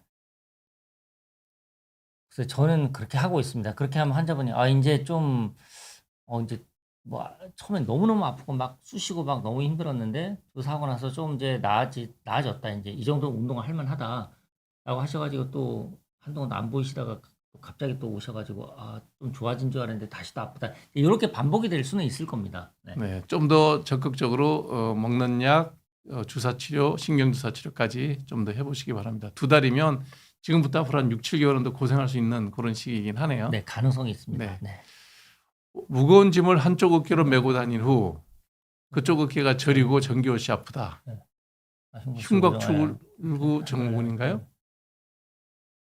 그러니까 이게 이쪽으로 한다고 해서 다 흉곽 출구 그 토라식 아울렛 신드롬, 네. 흉곽 출구 증후군이라는 건 다 보기는 힘들고 이제 여기서 눌릴 수도 있고 이 가방이 이렇게 오기 때문에 여기서 눌리는 경우도 있어요. 네. 그래서 이제 그거는 일시적으로 좀 눌린다 그러면 시간 지나면 대개는 좋아지십니다. 스트레칭 하시고 보시고요. 계속 이제 만약에 저리고 그러면은 신경 근전도 검사를 한번 해서 그걸 확인할 수 있는 것도 방법이 되겠습니다. 이쪽으로만 계속 예를 들면 오른쪽 어깨를 우리가 뭐 하다 그러면 여기 뭐 근육도 손상될 수 있고 아플 것 같은데 그냥. 네. 그러니까 지금 뭐 배낭을 메시는데 그냥 아니 여기 배낭을 한쪽으로 맨 게 이분이 어깨- 지금 무거운 짐을 이렇게 네. 진다는 얘기인 것 같아요. 네. 한쪽 어깨로 메고 다니고. 네. 근데 여기만은 신경이 그렇게 막 눌릴 일은 별로 없습니다. 대개는 배낭을 메고 그러면 이렇게 싸거든요. 그러니까 그러면서 배낭이 아니라 이분이 저기라니까. 메고 하시는. 그러니까 이게 어깨에다가 짐을 진다 그러잖아요. 네. 짐을 메고 다니시는. 네. 예. 이것만 가지고 흉곽 출구 증후군은 여덟 번째하고 여덟 번째 목신경하고 첫 번째 등신경 T1, CAT1 주로 그쪽에서 많이 눌리는 건데 위치가 여기입니다. 여기 안쪽이에요. 아니 그냥 단순하게 이쪽으로 계속 무거운 뭐 박스를 옮긴다 그러면 네. 여기가 근육통이 생기고 뭐 그럴 수도 있죠. 예. 그걸 가능성이 더 많을 것 신경통만 같은데. 그 여러 가지 가능성이 있습니다. 네. 네. 50개 스트레칭 할 때 정말 아픈데 네, 소염증 아프죠. 통제 꾸준히 먹고 해야 될까요? 네. 도움을 받으셔야 돼요. 약 먹고라도 운동하는 네, 게 하셔야 낫다. 됩니다. 예, 하셔야 됩니다. 결론은 약 먹고도 예, 하는 게 예. 낫다. 네. 운동하셔야 됩니다. 아프다고 쉬면 점점 굳습니다. 네. 땡수님 볼까요? 몇 달 전 병원에 의사님께서 10분 동안 팔 꺾어준다는데 14일 연속으로 와서 꺾으면 좀 낫는데 왠지 겁나고 고민 중이다. 연속으로 50견, 네. 50견 네. 100명이다. 음. 아까 얘기한 그 얘기 아닌가요? 이 병원은 네. 상당히 고마워하셔야 됩니다. 의사가 10분 동안 팔 운동을 어떻게 시켰는지 모르겠으나 이렇게 해주신 병원은 거의 없습니다.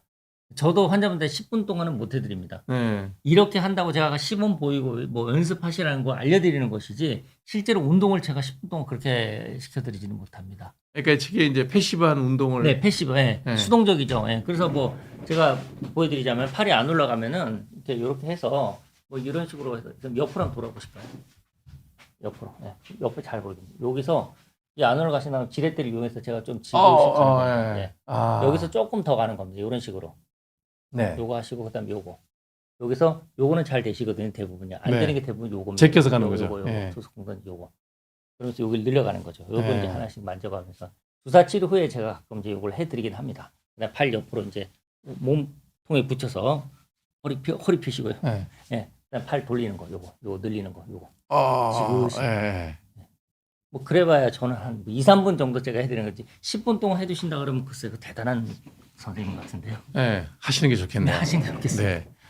지금 50견이던 양쪽 어깨가 나와서 가동 범위 정상입니다. 재발할 수 있을까요? 네, 있습니다. 네. 예, 왔던 어깨 또 올 수도 있습니다. 네. 근데 가능성은 매우 낮습니다. 그러니까 늘 스트레칭하고 운동을 잘 하시는 게 좋겠네요. 네, 그러니까 1차성 50견이라고 하면 2차성 50견은 외상 후에 올 수도 있거든요. 그러니까 그러네요. 예. 가능성이 있습니다. 또 많지는 않다고 봐야겠죠. 네. 네. 그러니까 50견은 우리 발생하는 그 빈도가 전 인구의 약 2 내지 5%라고 합니다. 아, 그렇군요. 네. 그러니까 5천만 명이라고 그러면 2% 잡으면은 100만 명. 100만 명 정도가 이제 한 시점에서 유병률이죠. 병을 갖고 많다. 있는 그 정도, 그러니까 스쳐 지나가는 그 정도가 되는 것이죠. 그러니까 젊은 사람 빼고 정말 유병률 높은 50대로 칠 것 같으면 50대만 놓고 더 높겠죠. 굉장히 높게 나오는 거네요. 전 인구 대비하는 네. 거니까요. 네. 저기 젊은 사람은 거의 안 오는 병이니까. 네네. 네. 어깨 충돌 증후로 인한 염증과 통증 평생 가져가야 하나요? 꼭 그렇지는 않습니다. 네. 충돌 증후군이 왜 생기는가를 한번 따져보셔야 되는데, 이제 힘줄하고 뼈가 이제 맞닥뜨리는 부분이지 않습니까? 근데 네. 어깨가, 그러니까 여러 가지 설들이 있는데, 힘줄이 부어서 두꺼워지면은 지나간 당연히 당연히 그럴 수 있고, 그럴 수 또 있고 뼈가 또 위쪽에서 아래로 더 자라가지고, 구멍이 좁아지면 예, 그 터널이 좁아지는 거예요. 네. 힘줄이 붙든 그 뼈가 아래로 더 자라서 통로가 좁아지든 네. 그런 거예요. 그러면 자세가 앞으로 어깨가 앞으로 말려서 통로가 좁아지는 거니 여러 가지. 그리고 견갑골 자체가 앞으로 또 틸팅이 되는 거, 앞으로 쓰러지는 거, 기울어지는 경우에도 또 그럴 가능성이 있는 거죠. 그러니까 이렇게 해줘야죠. 여러 가지 경우의 수가 있는데 그거가 해결이 잘 되면 좀 나을 수도 있습니다. 원인을 찾아서 제거해주면 좋아질 네. 수 있다는 거죠. 네, 수술은 겁나서 못하고 어깨가 찝히듯 아픈데, 그러니까 수술은 이거를 했을 때 확실하게 좋아진다는 게 있어야 됩니다. 지금보다는 확실하게 좋아진다는 게 네. 있어야 되고, 하지 않았을 때 실이 했을 때 득보다 훨씬 실이 작을 때, 득이 훨씬 클 때 그렇게 해야 되겠죠. 네. 그러니까 이게 수술했을 때 반드시 예고 좋은 건 아닌 또 그런 애매한 수술이군요. 근데 그런 상황이라면 하는데 네. 이걸 그러니까 이거 잘 이제 봐야 되는 이유가 환자분이 판단을 다 할 수가 없습니다. 그래서 이제 한 두세 군데 의견을 한번 들어보시고 이거 꼭 해야 되는지 안 해도 되는지. 그러니까 이거는 무슨 어깨가 찝히듯 아프다. 이게 되게 아프다는 얘기 표현인 것 같은데. 네, 팔을 들어올릴 때 찝힌 저 환자분 중에 비슷한 분들이 계셨어요. 네. 네. 아, 이분도 한 두 군데 전문 병원을 찾아서 네. 세컨 오피니언을 받아보는 게 좋겠네요. 저도 사실 한 두 분 계세요. 비슷한 분이 아하. 특정 각도에서 끼 하듯이 끼는 분이 한 두 분 지금 계시는데 해결을 제가 잘 못하고 있습니다. 지금. 네. 아. 좀 좋아지다가 치료 안 하면 또 좀 아파지고 이런 분들이 두 분 계세요. 지금. 네. 저한테 지금 숙제가 남아 있습니다. 수술을 반드시 해야 되는 건 아니다. 그건 한번 생각해 보셔야 될 거예요. 네. 수술해서 득실을 따져 보셔야 되는 문제고. 네. 윤희님 당뇨병이 있는 제가 10달 만에 나은 거 정말 훌륭하게 잘하신 겁니다. 훌륭하십니다. 예, 잘 되신 겁니다. 본인이 적극적으로 운동도 열심히 하신 분이니까. 네. 네. 어깨- 좌우 어깨 대칭 다른데 네. 50견 있는 쪽이 네. 낮아요. 예. 그러니까 이거는 아까 제가 말씀드린 우리 몸의 대칭과 균형입니다. 아하. 대칭과 균형. 척추를 딱 곧게 세우고 그다음에 이쪽으로 내가 기울었으니까 이거를 뭐 이렇게 하면은 요렇게 가운데로 되지 않을까? 그게 아니고 나는 이렇게 해야 되는. 중립죠. 중립. 나는 올곧게 세우려는 노력만 하시면 됩니다. 노력만. 그거를 보고 딱 연습을 하시면 돼요. 좀 딱 붙는 옷을 입든지 아니면 뭐 집에 혼자 계시다 그러면 네네. 좀 누드 자세로 네. 그걸 딱 서서 네. 이렇게 맞추는 게 아니라 이렇게 맞추는 거군요. 네. 그리고 이제 어깨가 또 이제 올라간 분도 있으세요. 그 원인이 여러 가지죠. 이 근육 길이가 짧아지면 올라갈 수도 있습니다. 그렇죠. 네, 그러니까 근데 요 근육이 풀어줘야 되잖아요, 그러면은 길이가 정상화될 가능성이 있는 거죠. 요렇게 하고 요렇게 하면 되나요? 그럼 잘 잡히네. 이렇게 풀어주면 되는구나. 네, 네. 그렇게 한번 해보십시오. 네. 디스크가 있는데 50대 50이라 해서 운동으로 20년 버티고 살아 수술은 안 했는데 50견도 50견 도수할 때 예. 오른쪽 디스크 때 아팠던 발가락까지 외측 라인이 이게 뭐야? 저립니다. 오른쪽 어깨 도수 치료했는데 오른쪽 오른쪽 디스크 때 아팠던 발가락까지 저립니다. 그럼 치료사가 배부 분지압 배 부분을 배 부분 지압, 다리 통증 감해주고 다시 어깨 치료하고 머리 위쪽으로 옆쪽 찌릿 오고 머리 지압해주고 다시 50견 치료하고 온답니다. 약 먹고 있어 도실엔 두려움을 안고 치료 중입니다. 그냥 하신 말씀이 질문이 아니고 아니, 어떻게 지금 맞나요? 이제 이거를 단순하게 그 회복적 부위가 너무 범위가 크지 않습니까? 그렇죠. 그래서 이제 그거를 사실 저는 이제 뒤통수부터 해가지고 엉치까지는 하나의 연결된 선상으로 봅니다. 네. 선상. 그래서 그 라인에 있는 거는 어느 정도 수긍이 되는데 갑자기 디스크, 허리 디스크, 오른쪽 디스크라는 게 뭐 목 디스크 얘기하는 건가요? 허리 디스크 얘기하는 건가요? 발가락 외측이 저리다 그러면 허리쯤 허리 되지 않을까요? 예. 디스크인데 이제 뭐 그렇게 볼 수도 있죠. 연결될 수가 있을까요, 저게? 목 디스크하고는 좀 그러니까 오십견하고 허리 디스크하고는 회복적으로는 상당히 예, 별개죠. 별개의 부분인데. 근데 이제 요즘 뭐 치료 방법 자체가 네. 근막을 치료하는 이론들을 보면은 뭐 그러니까 목하고 이쪽을 치료했는데 뭐 다리가 저린 게 해결되다 이런 케이스도 상당히 많이 있습니다. 아하, 네. 그래서 설마 저 동떨어졌는데 저게 관계가 있을까라고 하는데 관계가 있는 경우가 많고 아하. 허리가 아픈데 예를 들어서 뭐 배 코가 약하거나 그런 경우는 이 부분이 허리를 못 펴서 약해가지고 그럼 네. 코가 약해가지고 이게 쭉 풀그러지는 거거든요. 그러니까 여기를 풀어줬더니 허리가 안 아파진 그런 케이스도 있었습니다. 그러니까 아하. 반대쪽에 영향이 있는 거죠. 그렇죠. 허리가 아픈데 사실은 배 쪽에 문제가 있었던 겁니다. 복근이 약해지거나 뭐 그런 관점에서 보면은 좀 뭐 어느 정도 이해를 할 수 있을 것 같기도 합니다. 네. 다음 질문 볼까요? 아르모니아님. 작년에 오른쪽 어깨에 석회화가 돼서 불편했고 충격파 3번, 네. 충격할 때 아팠고 차츰 좋아졌고 엑스레이 지문이 싹 없어졌는데 네. 스트레칭하면서 재발 없애려고 애쓰고 있는데 재발 안 되려면 어떻게 해야 되나요?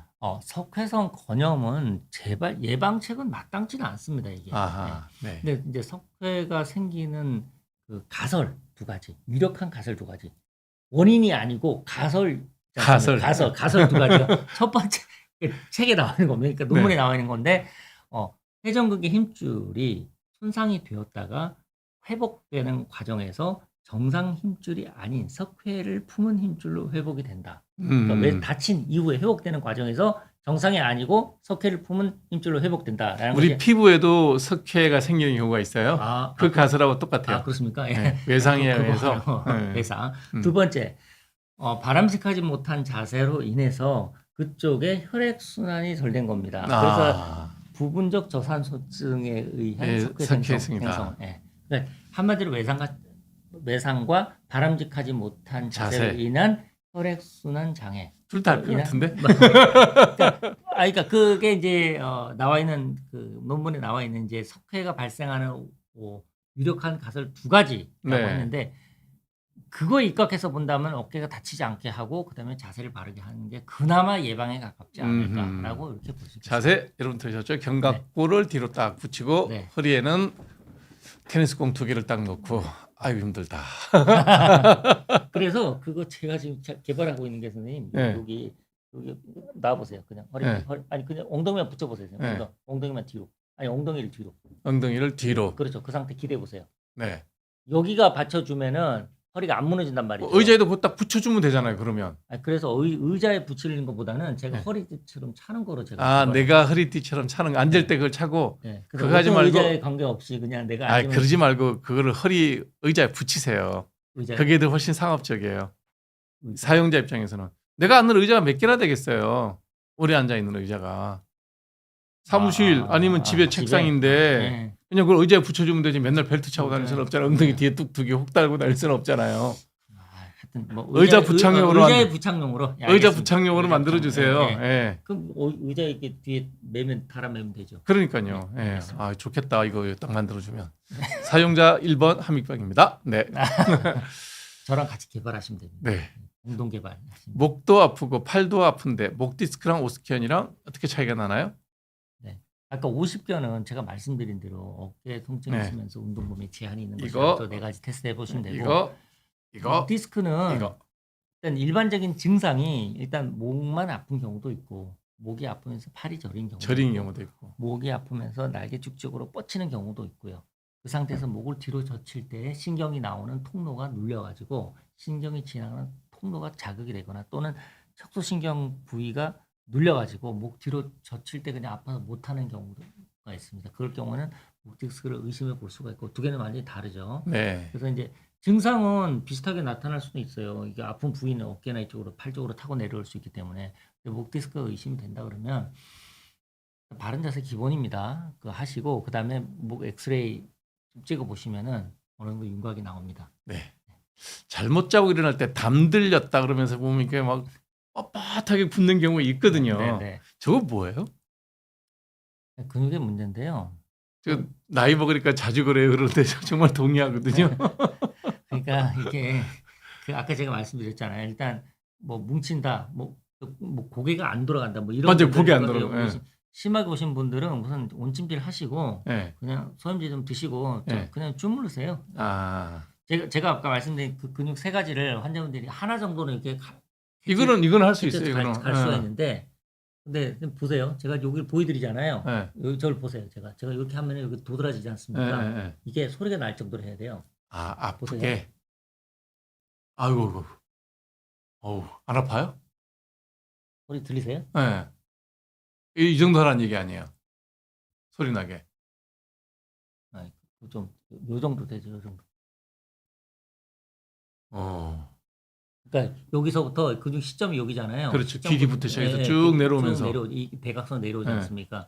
예를 들어 요거 그다음 요 바로 뒤쪽 그리고 여기 하나 좀 해보십시오. 이쪽하고 이쪽 돌려 여기 예. 아니, 요까지 어우. 없어졌어요. 자, 선생님 돌리세요.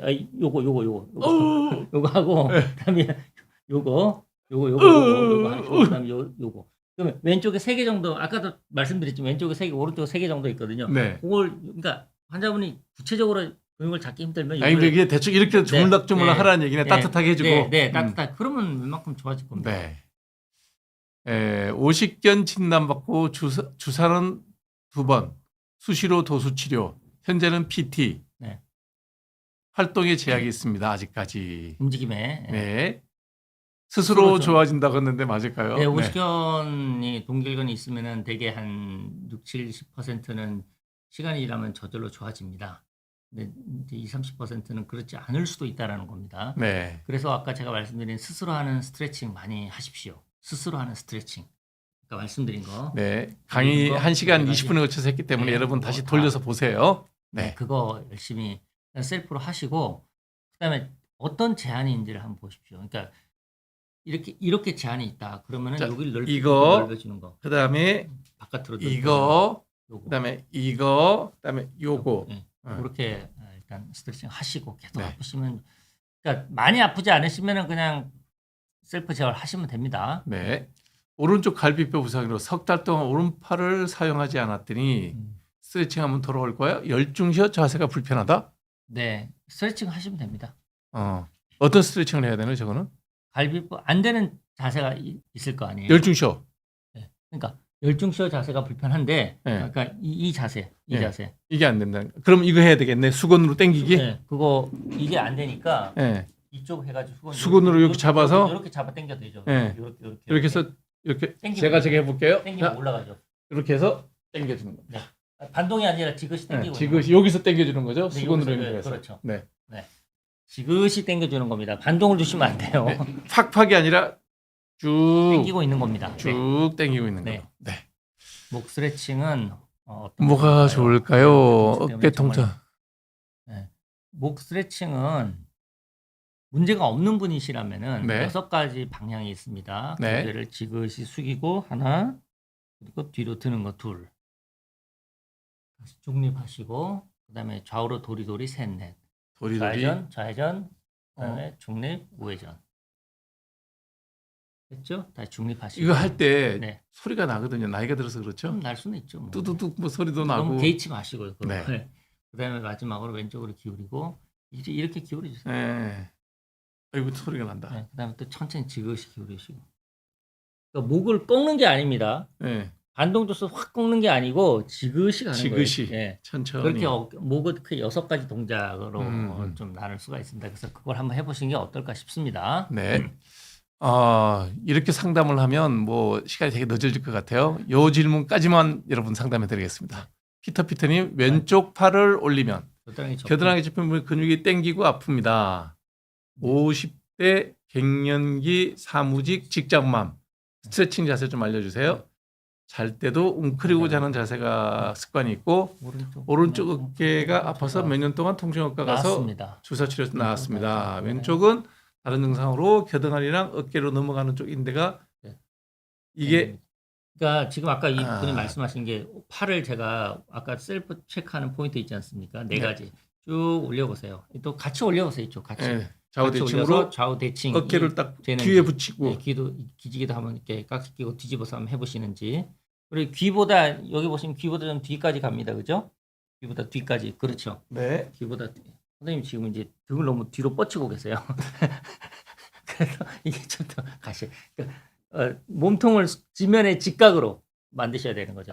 네, 그 네. 연습을 하신다. 네. 네, 이게 잘 되는지 그리고 아까 옆으로 공전이 요 자세, 요 자세가 되는지. 투수도 공단진 그렇죠. 자세. 요거 옆으로 붙여서 잘 되는지. 네. 예. 그다음에 약간 요거. 요거. 네네. 네. 그거 되는지. 일단 그걸 해보세요. 그리고 팔을 들어 올릴 때, 네. 아까 겨드랑이가 당긴다는 얘기는 앞으로 들어 올릴 때 당길 수도 있고요. 요것도 당길 수 있어요. 요 부분이. 아, 이게 다르구나. 네네네. 네. 그래서 둘 중에 뭐가 안 되는지를 좀 찾아서 그 부분만, 만약에 그 부분의 길이가 짧아져 있다라고 한다면은 이 피하지방 아래쪽에 근막이 좀 짧아져도 그럴 수 있고, 그게 여기 타이트해도 잡혀요, 여기. 타이트해도 그럴 수 있습니다. 예. 그래서 그거 때문에 이게 걸려서 매끄럽지 않다라고 한다면 여기만 풀어줘도 훨씬 좋아질 수 있습니다. 자, 여기 온찜질하고 넓게 네, 잡히는 부분을 넓게 마사지를 해주면 되는 네. 거죠. 네. 아, 셀프 재활이 아까 스트레칭 하시고, 준 전문의 자격증 딸 수 있을 것 같아요. 네, 여러분들하고 오늘은 50견에 대한 얘기를 우리 말씀을 쭉 들었습니다. 많이 아마 도움이 되셨을 것 같고요. 1시간 정도를 내가 강의를 몰아서 했던 이유는 뭐냐면 여러분들이 차례차례 이렇게 저희 나중에 그 본 방송 올릴 때는 잘라줄 거거든요. 챕터별로 잘라줄 테니까 진단, 치료, 자가치료, 예방 이런 순서로 나갈 거예요. 그래서 그 대목을 궁금해할 때 1시간 다 보기 힘드시면 그걸 잘라서 여러분 보시라고 강의를 한 번에 다 엮어놨습니다. 그렇기 때문에 궁금하신 거 다 답변 못 드렸지만 꼭 한번 다시 어깨 통증이나 관절의 통증으로 고민하시는 분들은 읽어보시고요. 불편함이 오래된다 그러면 가까이 있는 재활학과나 정형외과 센터 꼭 찾아뵙고 정확한 진단, 적절한 치료 받아보시기 바랍니다. 오늘 함께해 주셔서 고맙습니다. 네, 고생하셨습니다. 네, 네, 시청해주셔서 감사합니다. 네, 2부에서 다시 뵙겠습니다.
네, 화요일에 여러분 뵙고 있는 피부과 전문 한익병입니다. 한익병쇼 2부에서는 피부과에 대한 얘기를 말씀을 좀 드리도록 하겠습니다. 1부에서 박성진 원장님과 함께 50견에 대한 얘기 많이 들으셨는데 자세에 대한 얘기 많이 들으셨죠. 여러분들 조금 더 신경 쓰셔서 좋은 자세로 건강의 기본 주춧돌 기둥을 잘 세우시기 바랍니다.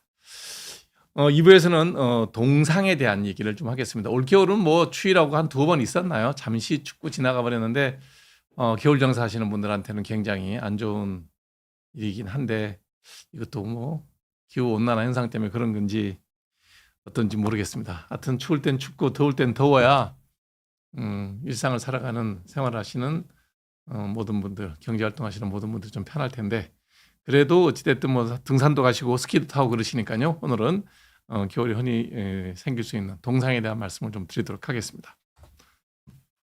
동상이라는 건 뭐냐면 심한 추위로 인해 가지고 우리가 되게 추워지면 우리 몸은 중심 체온만 유지합니다. 아주 추운 외기에 노출되게 되면 머리, 심장, 그다음 내부 중요 장기의 체온을 유지하는 게 우선이기 때문에 말초, 손끝, 발끝, 뭐 귀끝, 코끝 이런 거는 생명과는 직접 지장이 없잖아요. 그러니까 그런 데로 가서 혈액이 너무 차가워지면 중심 체온을 36.5도로 유지할 수가 없게 되죠. 그러니까 그쪽으로 가는 혈관들이 전부 컨스트릭션, 수축해 버립니다. 그냥 잠시 수축했다가 다시 따뜻한 데 가면 손이 좀 뻘개지면서 지릿해지고서 이제 금방 되돌아오는데 이게 몇 시간씩 지속돼서 손끝 발끝에 혈액 순환이 전혀 안 되면 괴사가 일어나죠. 이것이 동상입니다. 그래서 뭐 어려운 말로 얘기하면 추위에 노출된 부위에 혈액이 가면 중심 체온을 잃게 되기 때문에 생리적인 보상작용으로 그쪽으로 피가 안 가게끔 하는 일이 생기고 그로 인해서 그 자리에 혈액 순환이 안 되면 조직에 괴사가 일어난다라고 표현할 수가 있겠죠. 이제 뭐 모양은 물리적 온도 변화에 의해서 가벼운 요 정도면 2도입니다. 물집 잡혔으니까. 여기 피부도 손상을 많이 입었죠. 손가락 끝은 보면 벌써 퍼렇게 한 2시간만 더 진행되면 괴사가 일어날 수 있는 정도로 진행되는 거죠. 발생 원인은 앞서 설명드린 대로 영하의 온도 속에 지속적으로 추위에 노출되면 그 자리에 피가 공급되지 않기 때문에 제일 잘 생기는 데가 손끝 발끝이죠. 그래서 반드시 장갑을 끼고 그다음에 눈 속에 들어가도 젖지 않는 신발 신어야 되고 그다음에 높은 산에 올라갈 때는 얼굴을 완전히 둘러쌀 수 있는 걸 하고 귀 이런 데 말초 부위에 추위에 노출된 자리에 손상을 입게 됩니다. 네. 그래서 이런 부위에서 오랜 시간 노출이 돼서 완전히 조직이 괴사가 돼서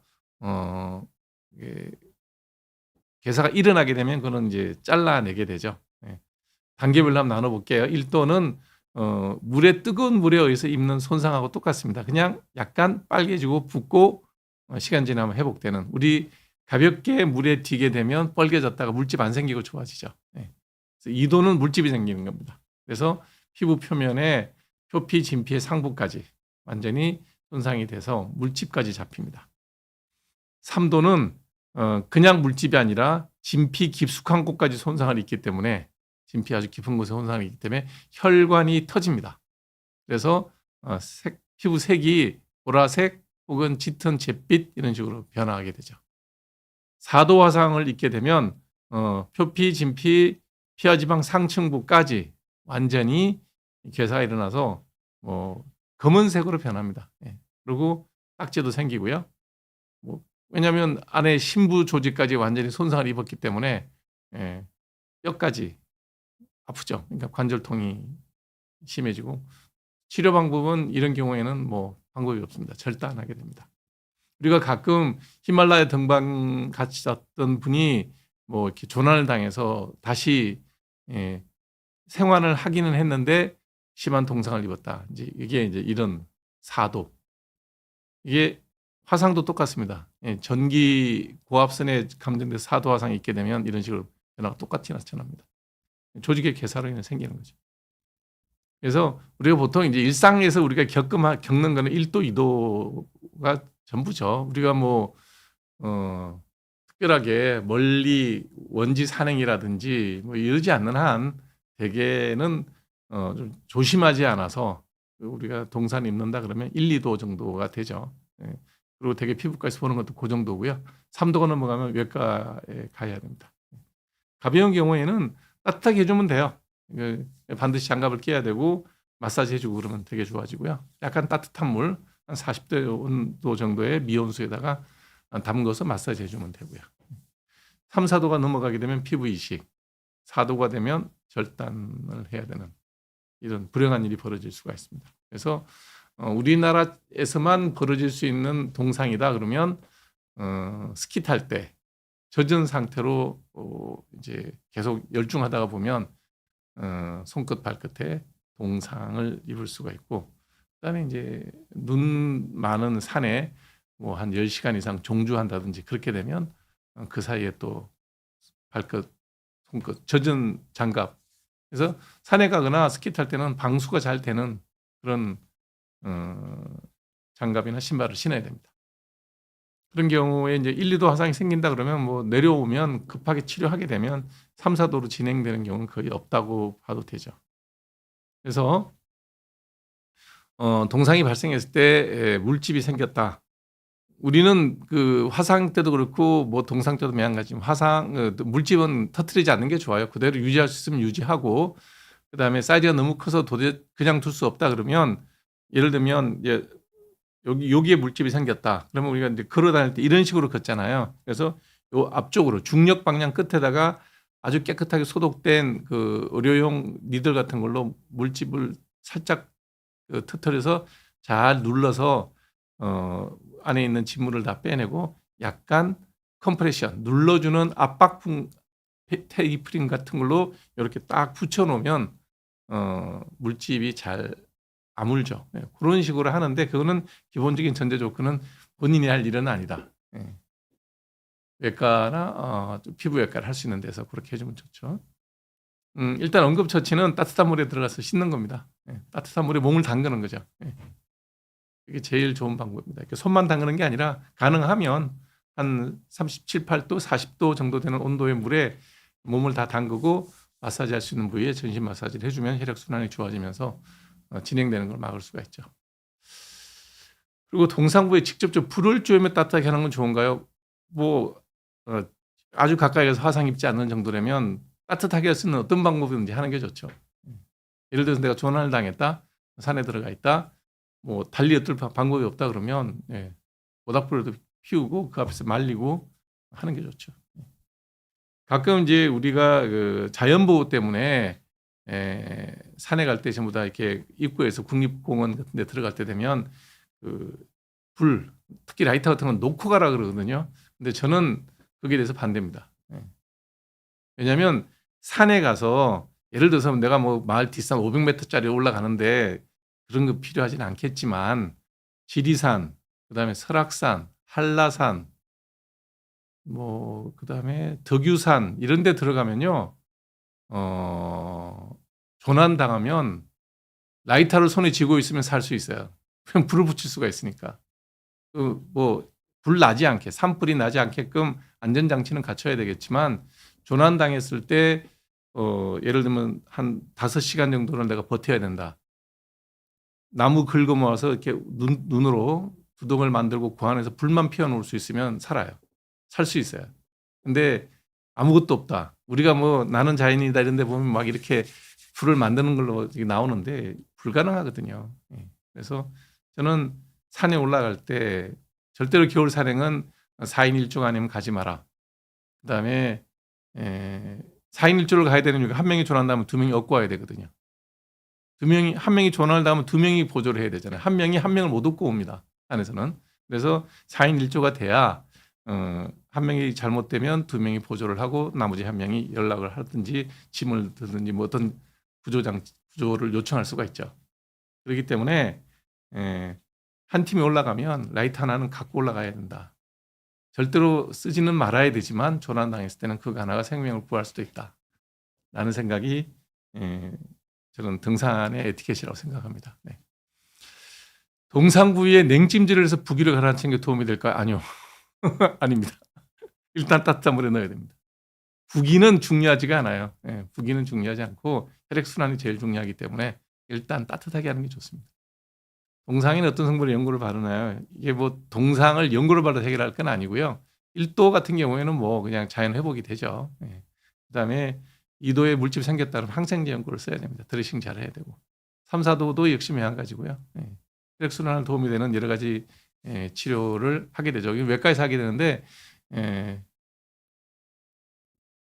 혈액순환을 증가시키는 그다음에 상체의 외상으로 인한 2차적인 염증 감염을 막기 위한 항생제를 쓰는 게 원칙입니다. 일반적으로 동상에 바르는 연고 뭐 발라서 동상이 좋아지는 건 없다라고 보시는 게 좋습니다. 여기랑 좀 다른 게요. 동창이라는 게 있어요. 동상 말고 동창이라는 게 있는데 이건 뭐냐면 뭐 아주 추운 게 아니라 그냥 쌀쌀한 날씨에 축축한 상태로 오랫동안 반복되면 혈관이 그 조직을 네크로시스, 괴사를 일으킬 정도로까지 완전히 혈액이 안 가는 게 아니고 혈관이 좁아져요. 그냥 피는 통하긴 해요. 근데 일 끝나고 나면 늘 손이 붓고 아파요. 이거는 이제 우리 프로스트 파이트에서 여기 동창이라고 하는데 이거는 그냥 그 제일 많은 분이 뭐냐면 아주 추운 날 여러분 야외에서 생선 만지시는 분들 있죠? 차게 만질 거 아니에요. 그런 분들이 늘 추위에 노출되죠. 고무장갑을 끼고 있다 하더라도 장갑 한 두 겹은 끼고 면장갑 끼고 고무장갑 끼고 일을 하시거든요. 그래도 보면 늘 추위에 노출돼요. 그 온도가 동상 입을 정도는 아니고 혈액순환을 좀 장애를 일으킬 정도로 좁아지는 그런 정도의 반복적인 오랜 세월, 그러니까 직업적으로 그런 일이 많이 생기거든요. 그런 분들은 동창이라 그래서 겨울에 날씨 쌀쌀해지면 손이 저리고 붓고 빨개지고 하는 게 있어요. 그래서 그런 분들은 항상 손을 따뜻하게 해줘야 돼요. 그다음에 옛날 1차 세계대전 때 보면 추위에 발이 이제 군화가 축축하게 차게 오래 있잖아요. 그러면 그게 이제 만성적인 콜드 인주리, 냉기에 의한 손상을 입게 되면 동상과 좀 모양이 다른 동창이 생깁니다. 뭐 절단하고 그런 단계까지는 가지 않지만 굉장히 만성적으로 오래가는 그런 병이 생길 수도 있습니다. 근데 그거는 일반인은 드물고요. 그래서 늘 추위에 노출될 때는 특히 이제 야외 활동할 때 스키 등산, 겨울 등산 가실 때는 장갑과 신발은 좋은 거 꼭 방수가 되는 보온되는 그런 거 꼭 쓰셔야 되고요. 그다음에 이제 가끔 겨울 산행 가다가 보면 가까운 산, 북한 서울 기준은 북한산이나 청계산 이런 데 관악산 이런 데 가깝잖아요. 어떤 분이 오시냐면 청바지 입고 오시는 분들이 있어요. 저분들 나중에 큰일 날 수도 있는데 이런 생각이 많이 들어요. 무슨 얘기냐면 특히 겨울 산에 갈 때는 여름이야 그 추위에 문제가 없으니까 상관없는데 겨울 산에 올라가서 땀이 많이 나게 되면 요즘 나오는 등산복들은 보면 다 고어텍스라서 땀은 나가고 물은 안 들어오는 그런 재질로 되어 있거든. 면이 없어요. 근데 청바지가 면으로 되어 있잖아요. 그런 면티나 그 면옷을 입고 오시는 분들이 있는데 굉장히 위험합니다. 땀이 식을 때 체온 떨어지는 게 무섭게 떨어져요. 그럼 오한 들고 정말 멀쩡하게 눈 뻔히 보이면서 저기 동상 걸릴 수 있어요. 그렇기 때문에 절대로 겨울산에 가실 때는 정말 제대로 된 등산복, 땀은 배출이 되는 등산복을 입고 가셔야 됩니다. 그래야지 추위에 의한 피부 손상, 그다음에 체온 손실을 막을 수가 있습니다.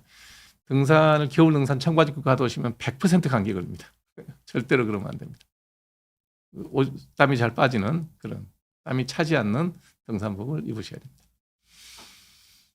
자, 여러분들의 질문을 좀 받아볼게요. 맨발일 때 계속 가렵진 않지만 가려운 느낌이 있고 모기에 물려서 부었을 때처럼 아픈 느낌이 든다. 발가락에 물집이 한 개처럼 올라와 있는 상태다.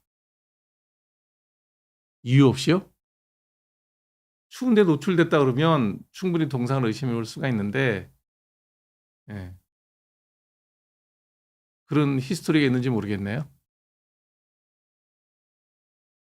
그리고 동상이 걸릴 만한 일이 있었다면 동상을 의심해 봐야 되겠죠. 물집이 잡혔다 그러면 2도입니다.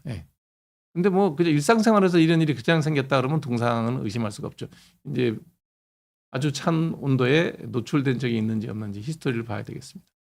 치료는 뭐 항생제를 써서 치료하면 되고요. 영하 23도 한 번도 경험 못 해본 온도인데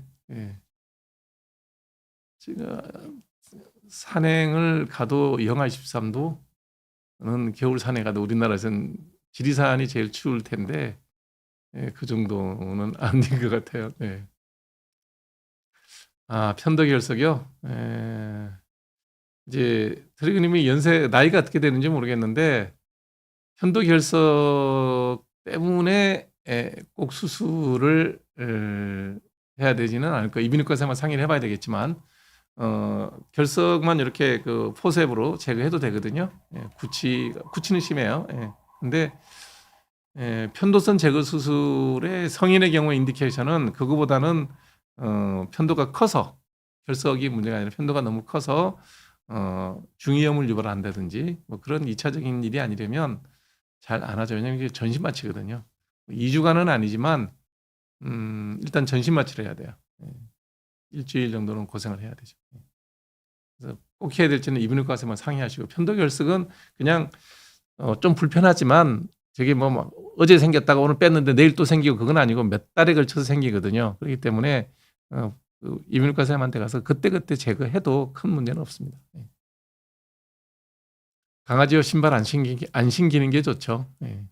건강한 강아지라면 뭐 충분하게 눈밭에서도 썰매도 끄는 게 강아지인데요. 뭐 뭘 신경 써요. 염화칼슘요.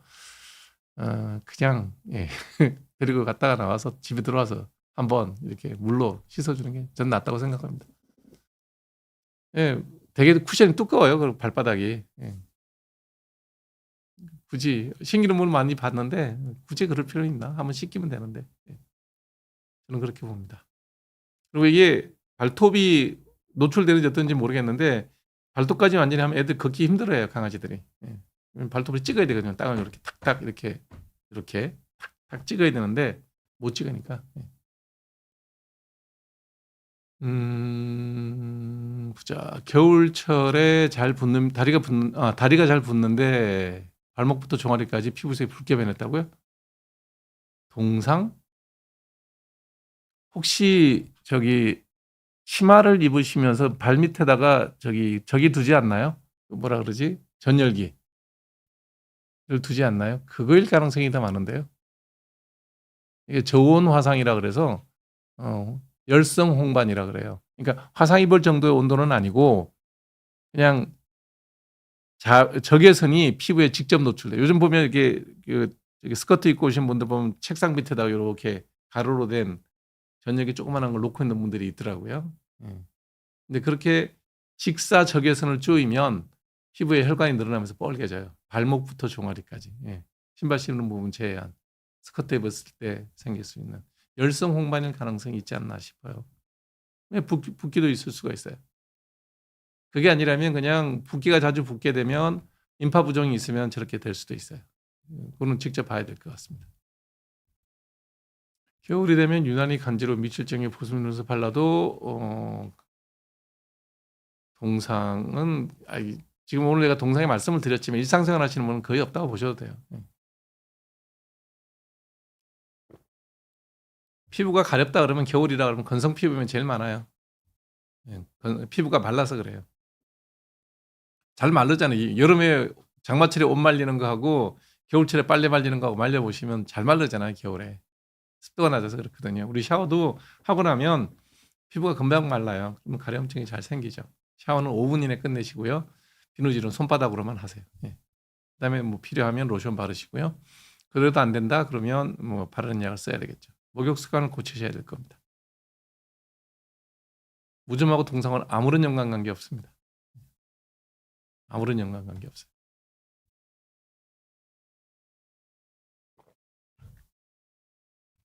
한번 볼까요?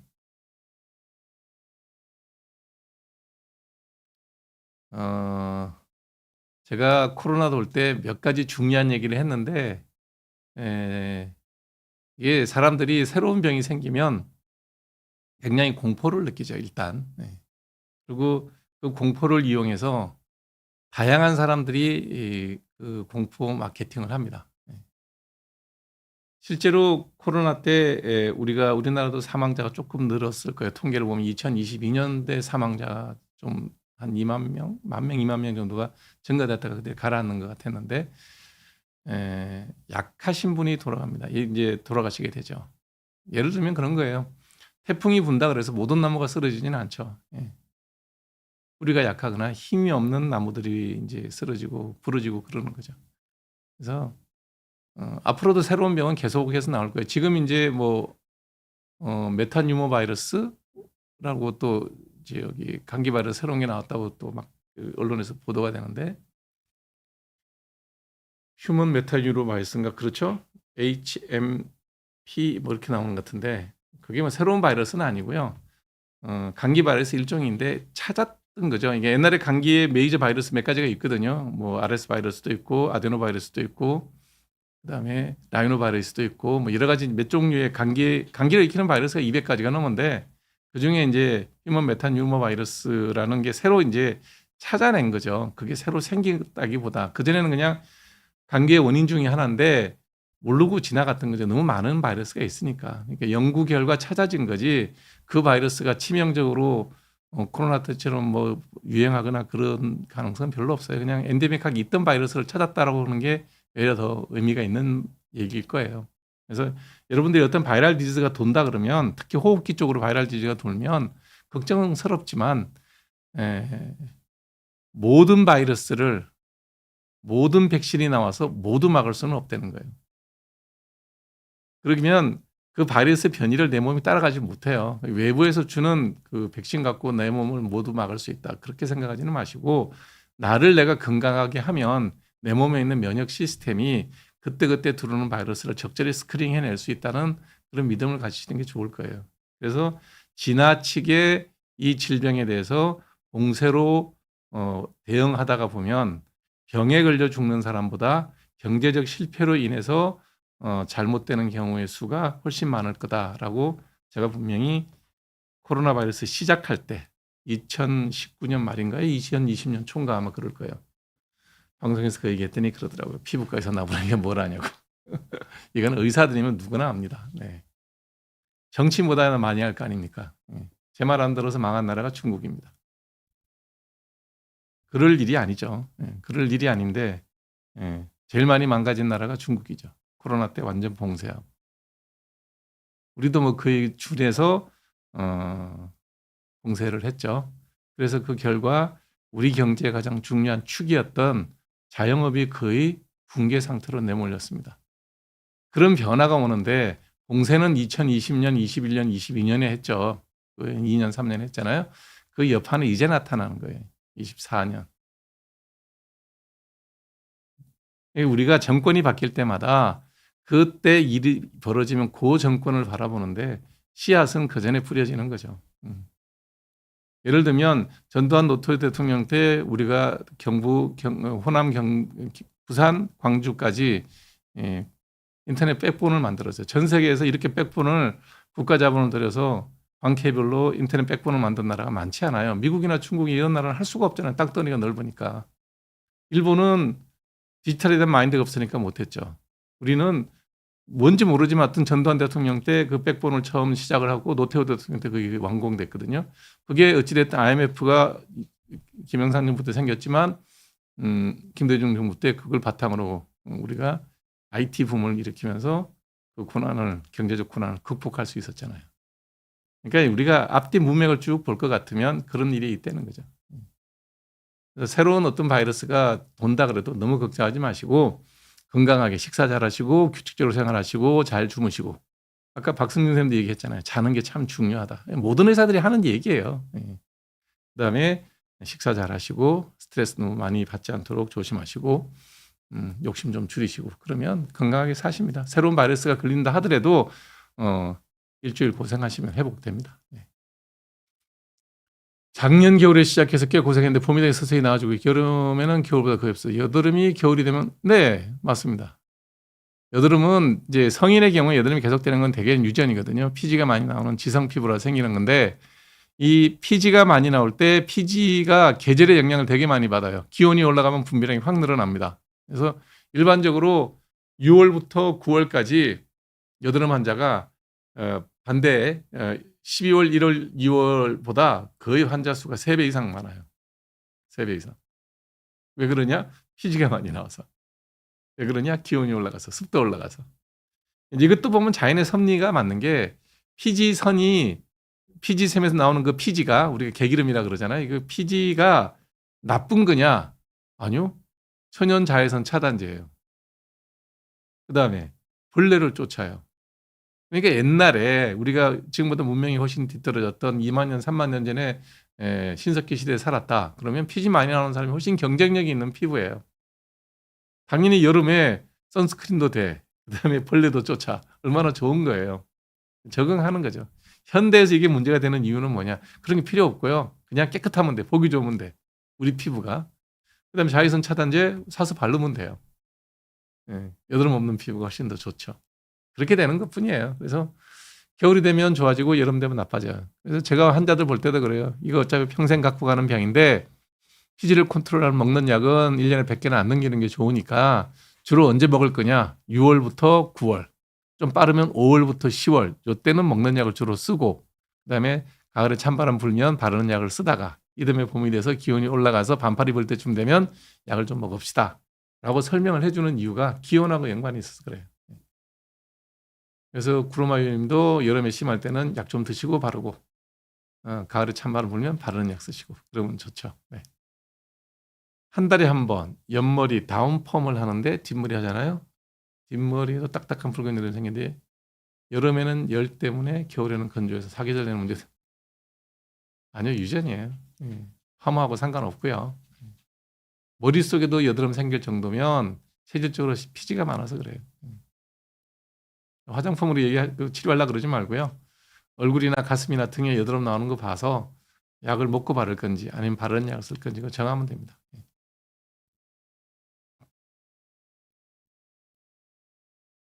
여드름 약이 기형아를 당연히 높이는 게 아니라 여드름 약을 먹고 임신하면 기형아가 생깁니다. 뭐 위험을 높이는 정도가 아니에요. 그러나 중요한 건 약을 끊고 한 달이 지나면 됩니다.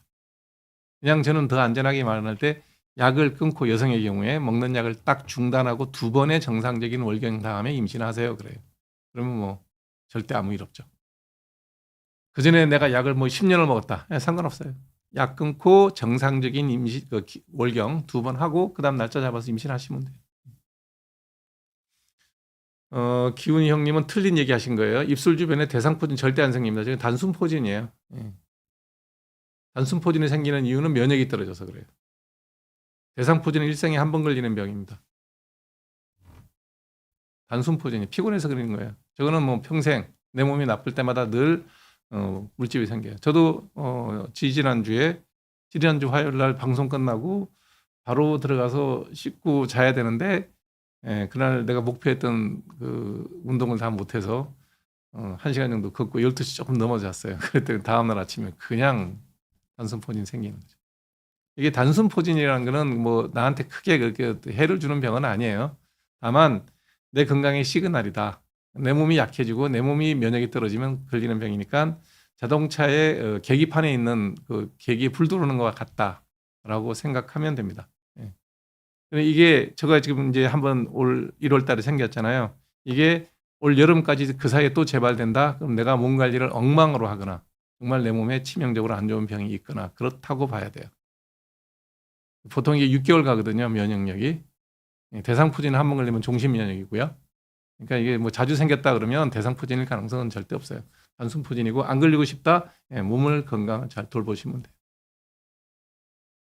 귀가 가렵고 뻑뻑해서 피부병인데 동상이 아니요. W님이 하시는 일이 뭔지 모르겠는데 일상적인 보통 도시 생활을 하시는 분이라면 동상이 가능성은 거의 없어요. 직업적으로 산행을 하는 분이라든지 늘 야외에 노출되어 있는 분 그런 분들 다 귀마개 하고 다니죠. 다른 병일 겁니다. 피부과를 가셔도 좋고 이비인후과 생을 보시는 것도 좋고 한번 봐야 될 거예요. 아마 지루성 피부염일 가능성이 훨씬 높아요.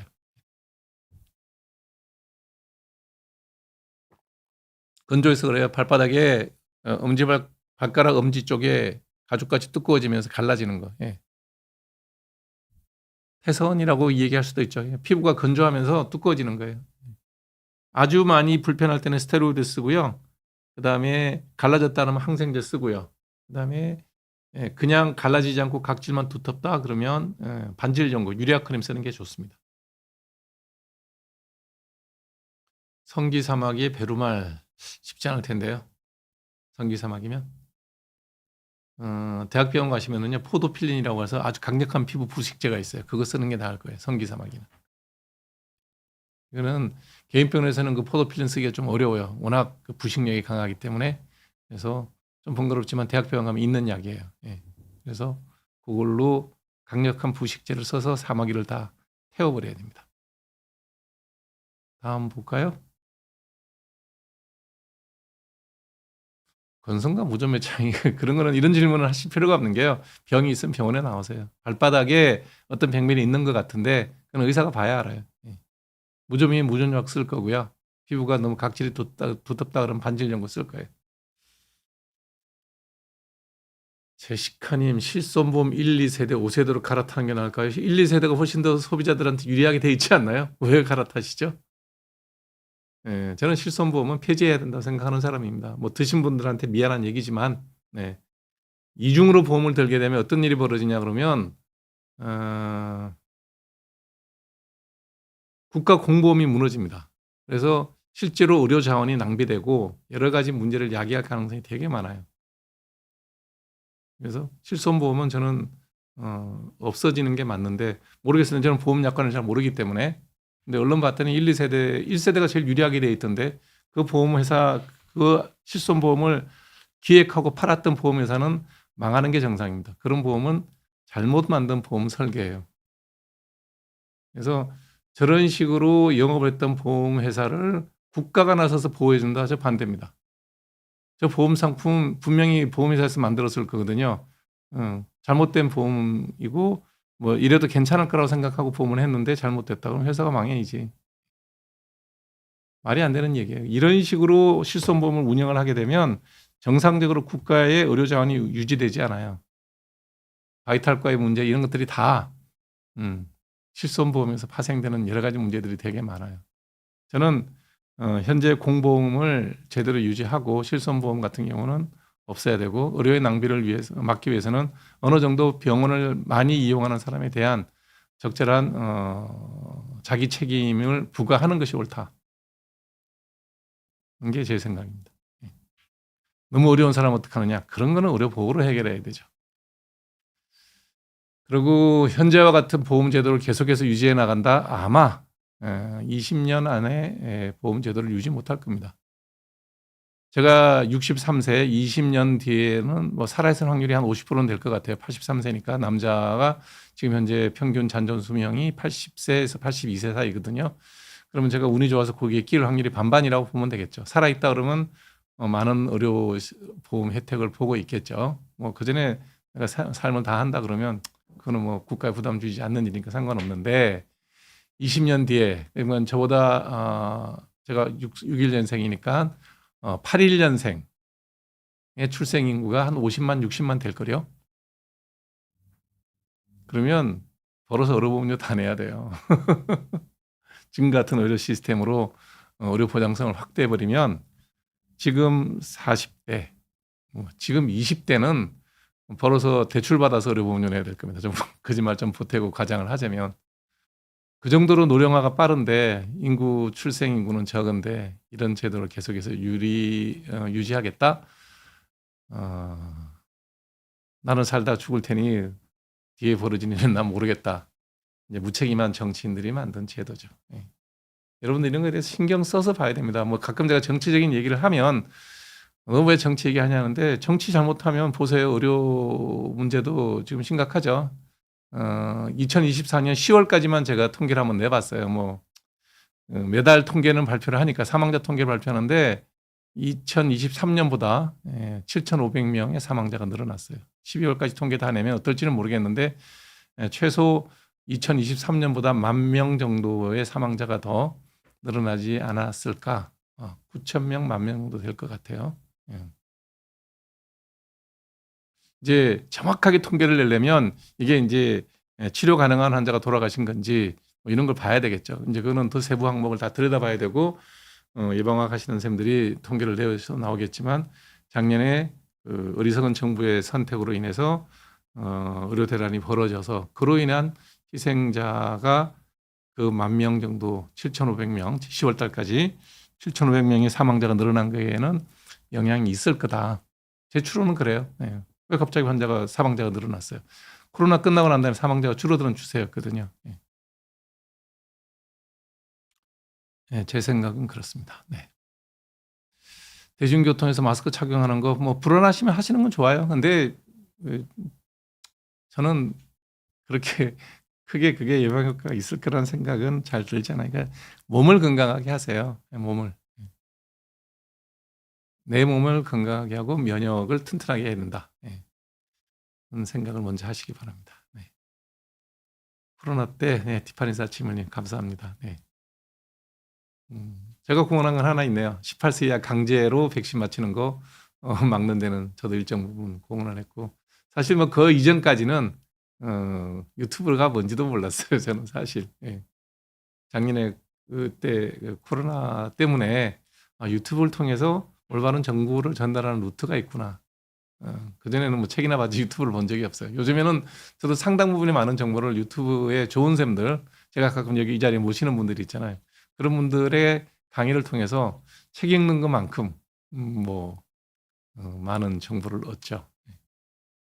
그래서 유튜브를 이용해서 돈벌이를 하는 사람이 있고 선전선동을 통해서 그런 사람도 있지만 좋은 정보를 하는 분도 있어요. 여러분들이 유튜브를 볼 때 일반 알고리즘에 뜨는 유튜브는 보지 마시고요. 정보를 잘 검색해서 보시면 정말 좋은 정보를 이렇게 공짜로 취득할 수 있다. 특히 뭐 수학, 물리, 천문학, 경제 이런 부분은 너무너무 좋은 강의들이 많더라고요. 역사 이런 듣고 있으면 야 이거 다 이해하려고 그러면 책을 10권 읽어야 되는데 앉아서 1시간 듣고 다 배우네 뭐 이런 거를 느끼죠. 그런 거를 골라서 보셔야지 그냥 알고리즘에 뜨는 선동적인 거는 보지 마십시오. 다 뭐 거짓말인데요. 뭐. 이소트레스 일주일에 하나 먹어서 별 효과 없어요. 본인이 일주일에 하나 먹어서 잘 관리가 된다고요?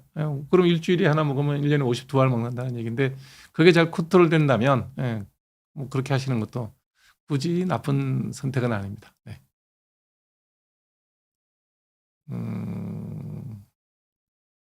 어쩜 그렇게 잘 하시는지 제가 이 얘기를 말을 잘하나요?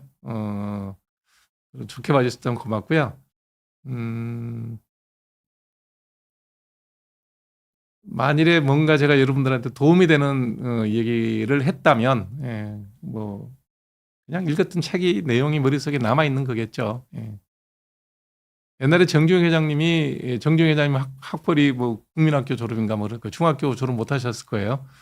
그분이 굉장히 박학하세요. 사업할 때 이런 것도 보면 정말 머리가 뛰어나신 분이 아니면 하기 힘든 결정들을 하잖아요. 그래서 기자가 물어봤대지 않습니까? 어쩜 그렇게 그 학벌에 아는 게 그렇게 많으세요? 그랬더니 이제 그분 특유의 말씀이죠. 너네들 대학 나왔지 나는 신문대학 나왔다 그랬어요. 그러니까 우리나라에 그 당시 문사철 하신 분에서 최고의 엘리트가 가는 게 신문사였어요.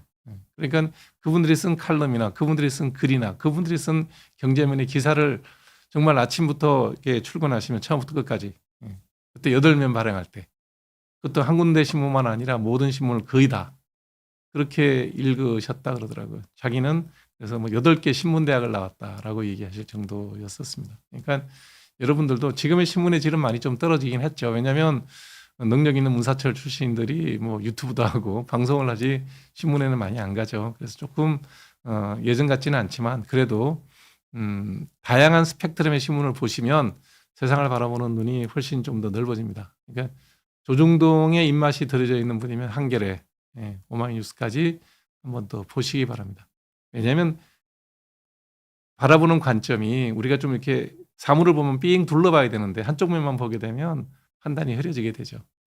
그래서 특히 정치적인 내용의 문제를 판단할 때는 반드시 조중동을 하나 읽으셨다 그러면 한겨레나 오마이뉴스 정도는 한번 같은 사건을 어떻게 바라보는지는 읽어 보시는 게 좋습니다. 왜냐하면 현재 우리나라의 그 정치적 지형들을 볼 것 같으면 40%의 국민들은 뭐 국힘 보수라고 얘기할 수 있는 사람들이고 그분들이 보면 조정동을 보겠죠.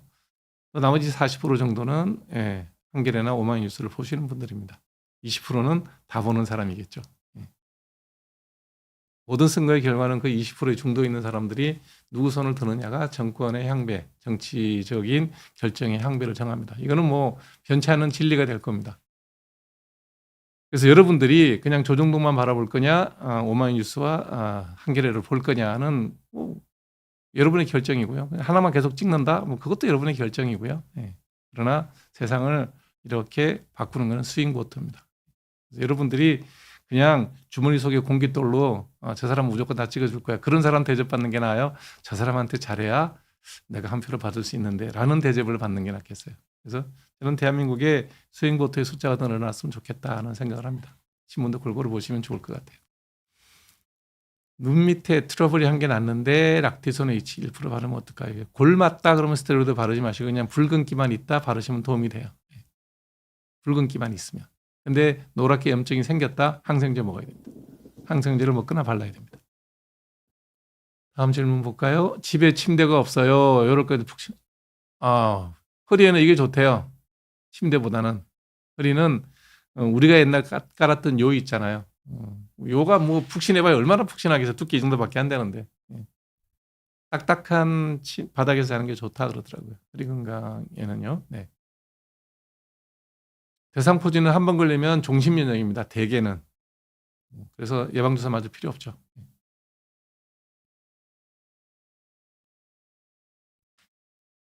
코페이와 디덕터블 있으면 병원에 자주 못 가요? 왜 그래요? 뭐 조건이 있나 봐요. 너무 하여튼 병원은 자주 가는 건 썩 좋은 일이 아닙니다.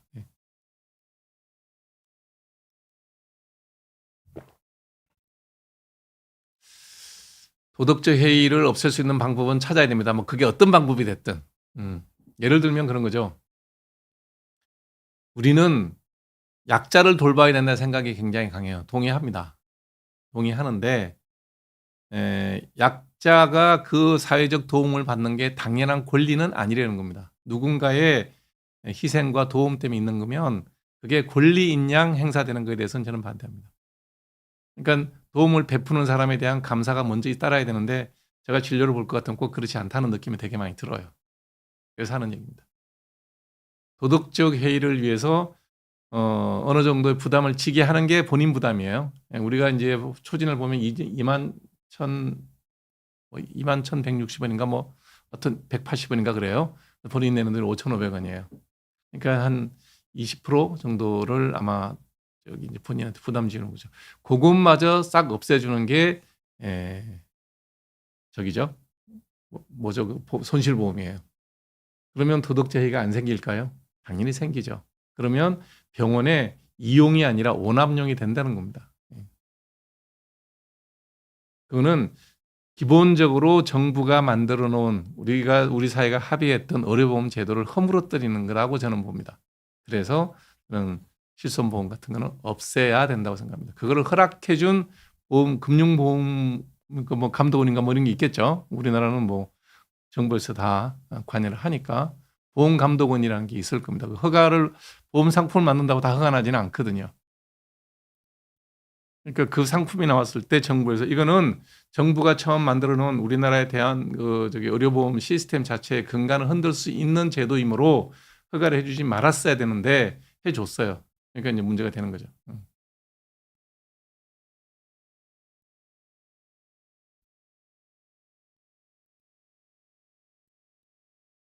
실손보험에 대해서 얼마나 하신다 너무 쉽게 되는 게 아닌가요? 의료 수급자가 되려면 얼마나 뭐예요?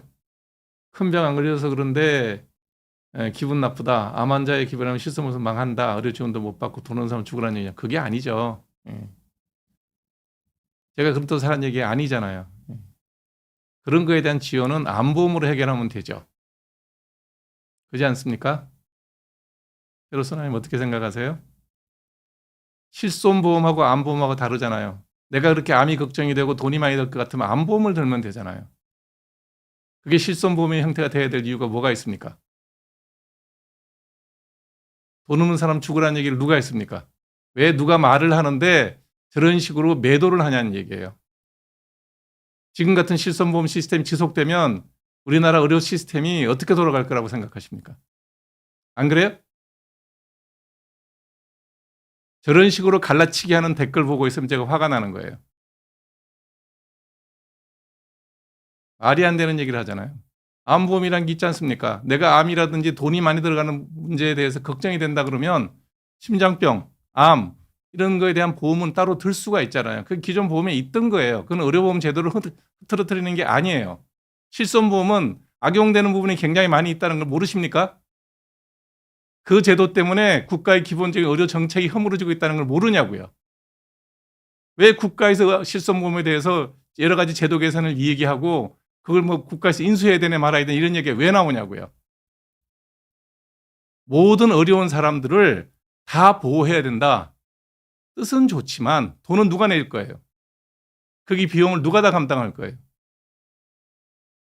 저런 식의 논리로 선동하는 사람들은 굉장히 나쁜 사람입니다. 네.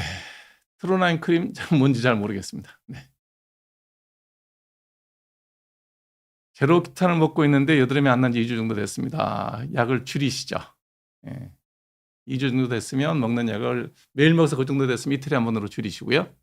예. 붉은기 만든 로젝스킬 사용하시고 병행하셔도 됩니다. 예. 줄이고 한 3일 정도, 3일에 한 번, 그래서 나중에 먹는 약을 끊고 난 다음에 발라도 늦지 않습니다.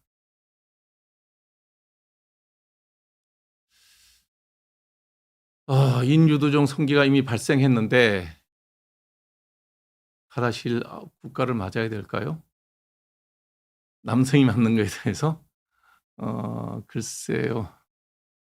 효과가 있다면 맞는 게 좋겠죠. 예, 저기에 대해서 제가 정확하게 뭐 정보를 갖고 있지 않아서 발생했는데도 불구하고 또 맞으면 효과가 있는지 없는지에 대해서는 잘 모르겠습니다. 예. 전문적으로 그 가다실에 대해서 많이 경험하신 분이 있으시면 상담하시고 전염을 막기 위해서라면 맞는 게 좋겠죠. 네.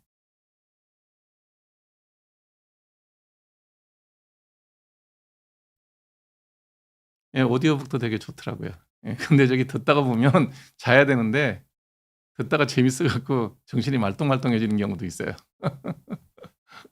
그래서 가급적이면 아까 박승균 쌤도 얘기했지만 자기 전에는 이렇게 영상 매체는 접하지 않는 게 좋다 하는 생각을 저도 많이 합니다. 네.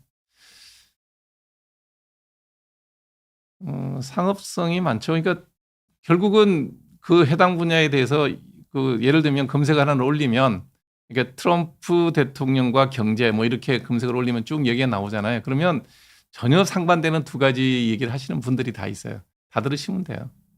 듣고 난 다음에 본인 판단하는 거죠. 지금의 뭐 중국의 경제를 바라보는 시선도 여러 경제 유튜버들이 중국 공 망한다.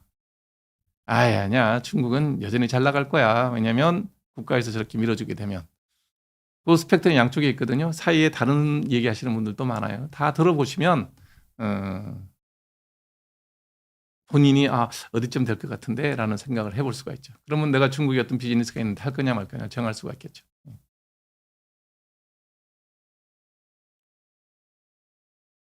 서울대 본과 3학년이 한 25% 30%가 복학했다 그러더라고요. 모르겠습니다. 하여튼 뭐 멀쩡한 집에다가 폭탄 떨어뜨려서 망가뜨린 거죠. 회원부 주변에 종기가 생긴다. 저게 되게 아픈 종기일 수 있어요. 거기에 회원부 주변에 피지선 같은 큰 게 있어요.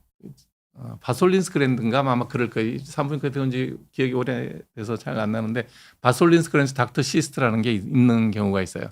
그러면 컨디션이 안 좋을 때마다 그 바솔린스 그랜드가 막히면서 안에서 저기 낭종이 크게 생기고 거기서 염증 생기면 되게 아파요. 산부인과에 가면 뭐 컨디션이 좀 가라앉으면 상관이 없는데 아니면 찍고 그 시스트를 드러내야 됩니다. 산부인과 선생님하고 상의하셔야 됩니다. 피부과에서 해결 못 합니다. 크림은 언제까지 발라야 되냐고요? 선크림이요? 선크림은 뭐 계절에 상관없이 바르는 게 좋죠. 밖에 나가서 햇볕을 많이 볼 때는. 네. 시간이 많이 됐다. 제가 시작을 좀 늦게 했네요. 예. 에, 이제 어찌됐든 또 새로운 설 1월 2일은 지나갔고요. 또 이달 말이 되면 내일 다음 주가 되면 구정이 시작되죠. 구정 연휴가 아마 화수목이었던 것 같아요. 인 것 같아요. 정부에서 제일 먼저 나서서 했던 일이 뭐냐면 월요일 날을 임시공휴일을 정할까 금요일을 임시공휴일을 정할까 하다가 뭐 월요일로 정했다 그러는 것 같더라고요. 네. 이런 걸 보고 있을 때마다 느끼는 게 과연 이렇게 임시공휴일을 하나 더 늘리면 국가 경제에 도움이 된다고 생각하는지 왜 이런 정신 나간 짓을 하는지 모르겠다는 생각을 하게 됩니다. 공휴일이 하루 늘면 지방의 관광지가 붐빌까요? 일본이나 태국이 붐빌까요? 국내선 공항이 붐빌까요? 인천공항이 붐빌까요? 도대체가 무슨 생각들을 갖고 국가를 경영하고 있는지 한심하다는 생각이 듭니다. 이렇게 놀고 언제 일을 하고 손은 누가 키울지에 대한 고민을 하는 건지 물론 선이죠. 하루 더 놀아서 연휴 기간이 길어지면 왔다 갔다 하는 것도 좀 편해지고 국내 소비 경기도 좀 나아지지 않을까라고 생각하는데 틀렸습니다. 하루를 더 놀아서 그러면 하루 더 휴가 처리하면 9일을 논다 그러더라고요. 그렇겠네요. 그 전주 토, 일, 월, 화, 수, 목, 그다음 금요일 휴가 내면 토, 일. 그래서 9일을 놉니다. 그러면 9일을 노는 시간 동안에 좀 소비 여력이 있는 사람들이 과연 제주도에서 돈을 쓸까요? 일본 가서 돈을 쓸까요? 이런 생각은 한 번도 안 해보고 그냥 노는 날이 늘어나면 국내 소비가 늘어날 거다. 나의 이제 그런 걸 발표하는 정부의 희망사항이겠죠. 그렇지 않다는 겁니다. 똑같은 얘기를 좀 더 한마디 하면, 지난달 12월 달에 한국은행에서 RP, 환매조건부 채권이라고 해서 그냥 쉽게 얘기하면 시중에 돌아다니는 채권 받고 한국은행에서 지폐 찍어주는 거예요. 62조를 찍었습니다. 그렇게 돈을 많이 찍으면 어찌됐든 시중에 화폐 유통량이 많아지죠. 경기가 안 좋으니까 인플레이션은 생기지 않을 겁니다. 그 많은 돈이 그나마 국내에서 유통이 되면 좋겠죠. 그 돈은 전부 달러로 바뀌어서 미국의 주식시장에 들어가고 있습니다. 미국의 주식시장에 간 돈이 아마 170조 정도 가 있다 그럽니다. 달러로 바꾸면 1,000억 불이 넘게 나간 거겠죠. 외환보유가 줄죠. 돈을 많이 찍으면 국내 경기가 좋아질까요? 미국 주식시장이 좋아지는 것 같다는 느낌이 듭니다. 물론 우리가 들어간 120조라는 돈이 미국 증시에서 큰 돈은 아닐 수 있긴 하겠지만, 그러니까 그냥 폐쇄된 국내 경제만을 바라보고 정책을 짜는 공무원들의 근시안적인 시각을 볼 것 같으면 구정 경기도 썩 좋지는 않겠다라는 생각이 또 듭니다. 모르겠습니다. 피부과에서 나부랭이가 해본 걱정입니다. 여러분 현금 보유 많이 늘리시고요. 돈 많이 모으시고 불안하시면 달러 자산을 늘리는 게 좋다는 게 현재 경제를 보는 분들의 시각입니다. 어찌됐든 그래도 현금을 많이 손에 쥐고 있어야 어려운 시간을 넘기는데 좋지 않을까라는 생각을 해봅니다. 새해 복 많이 받으시고 더 건강하시고 가정에 복이 많이 깃들기를 진심 어리게 기원하겠습니다. 함께해 주셔서 고맙습니다.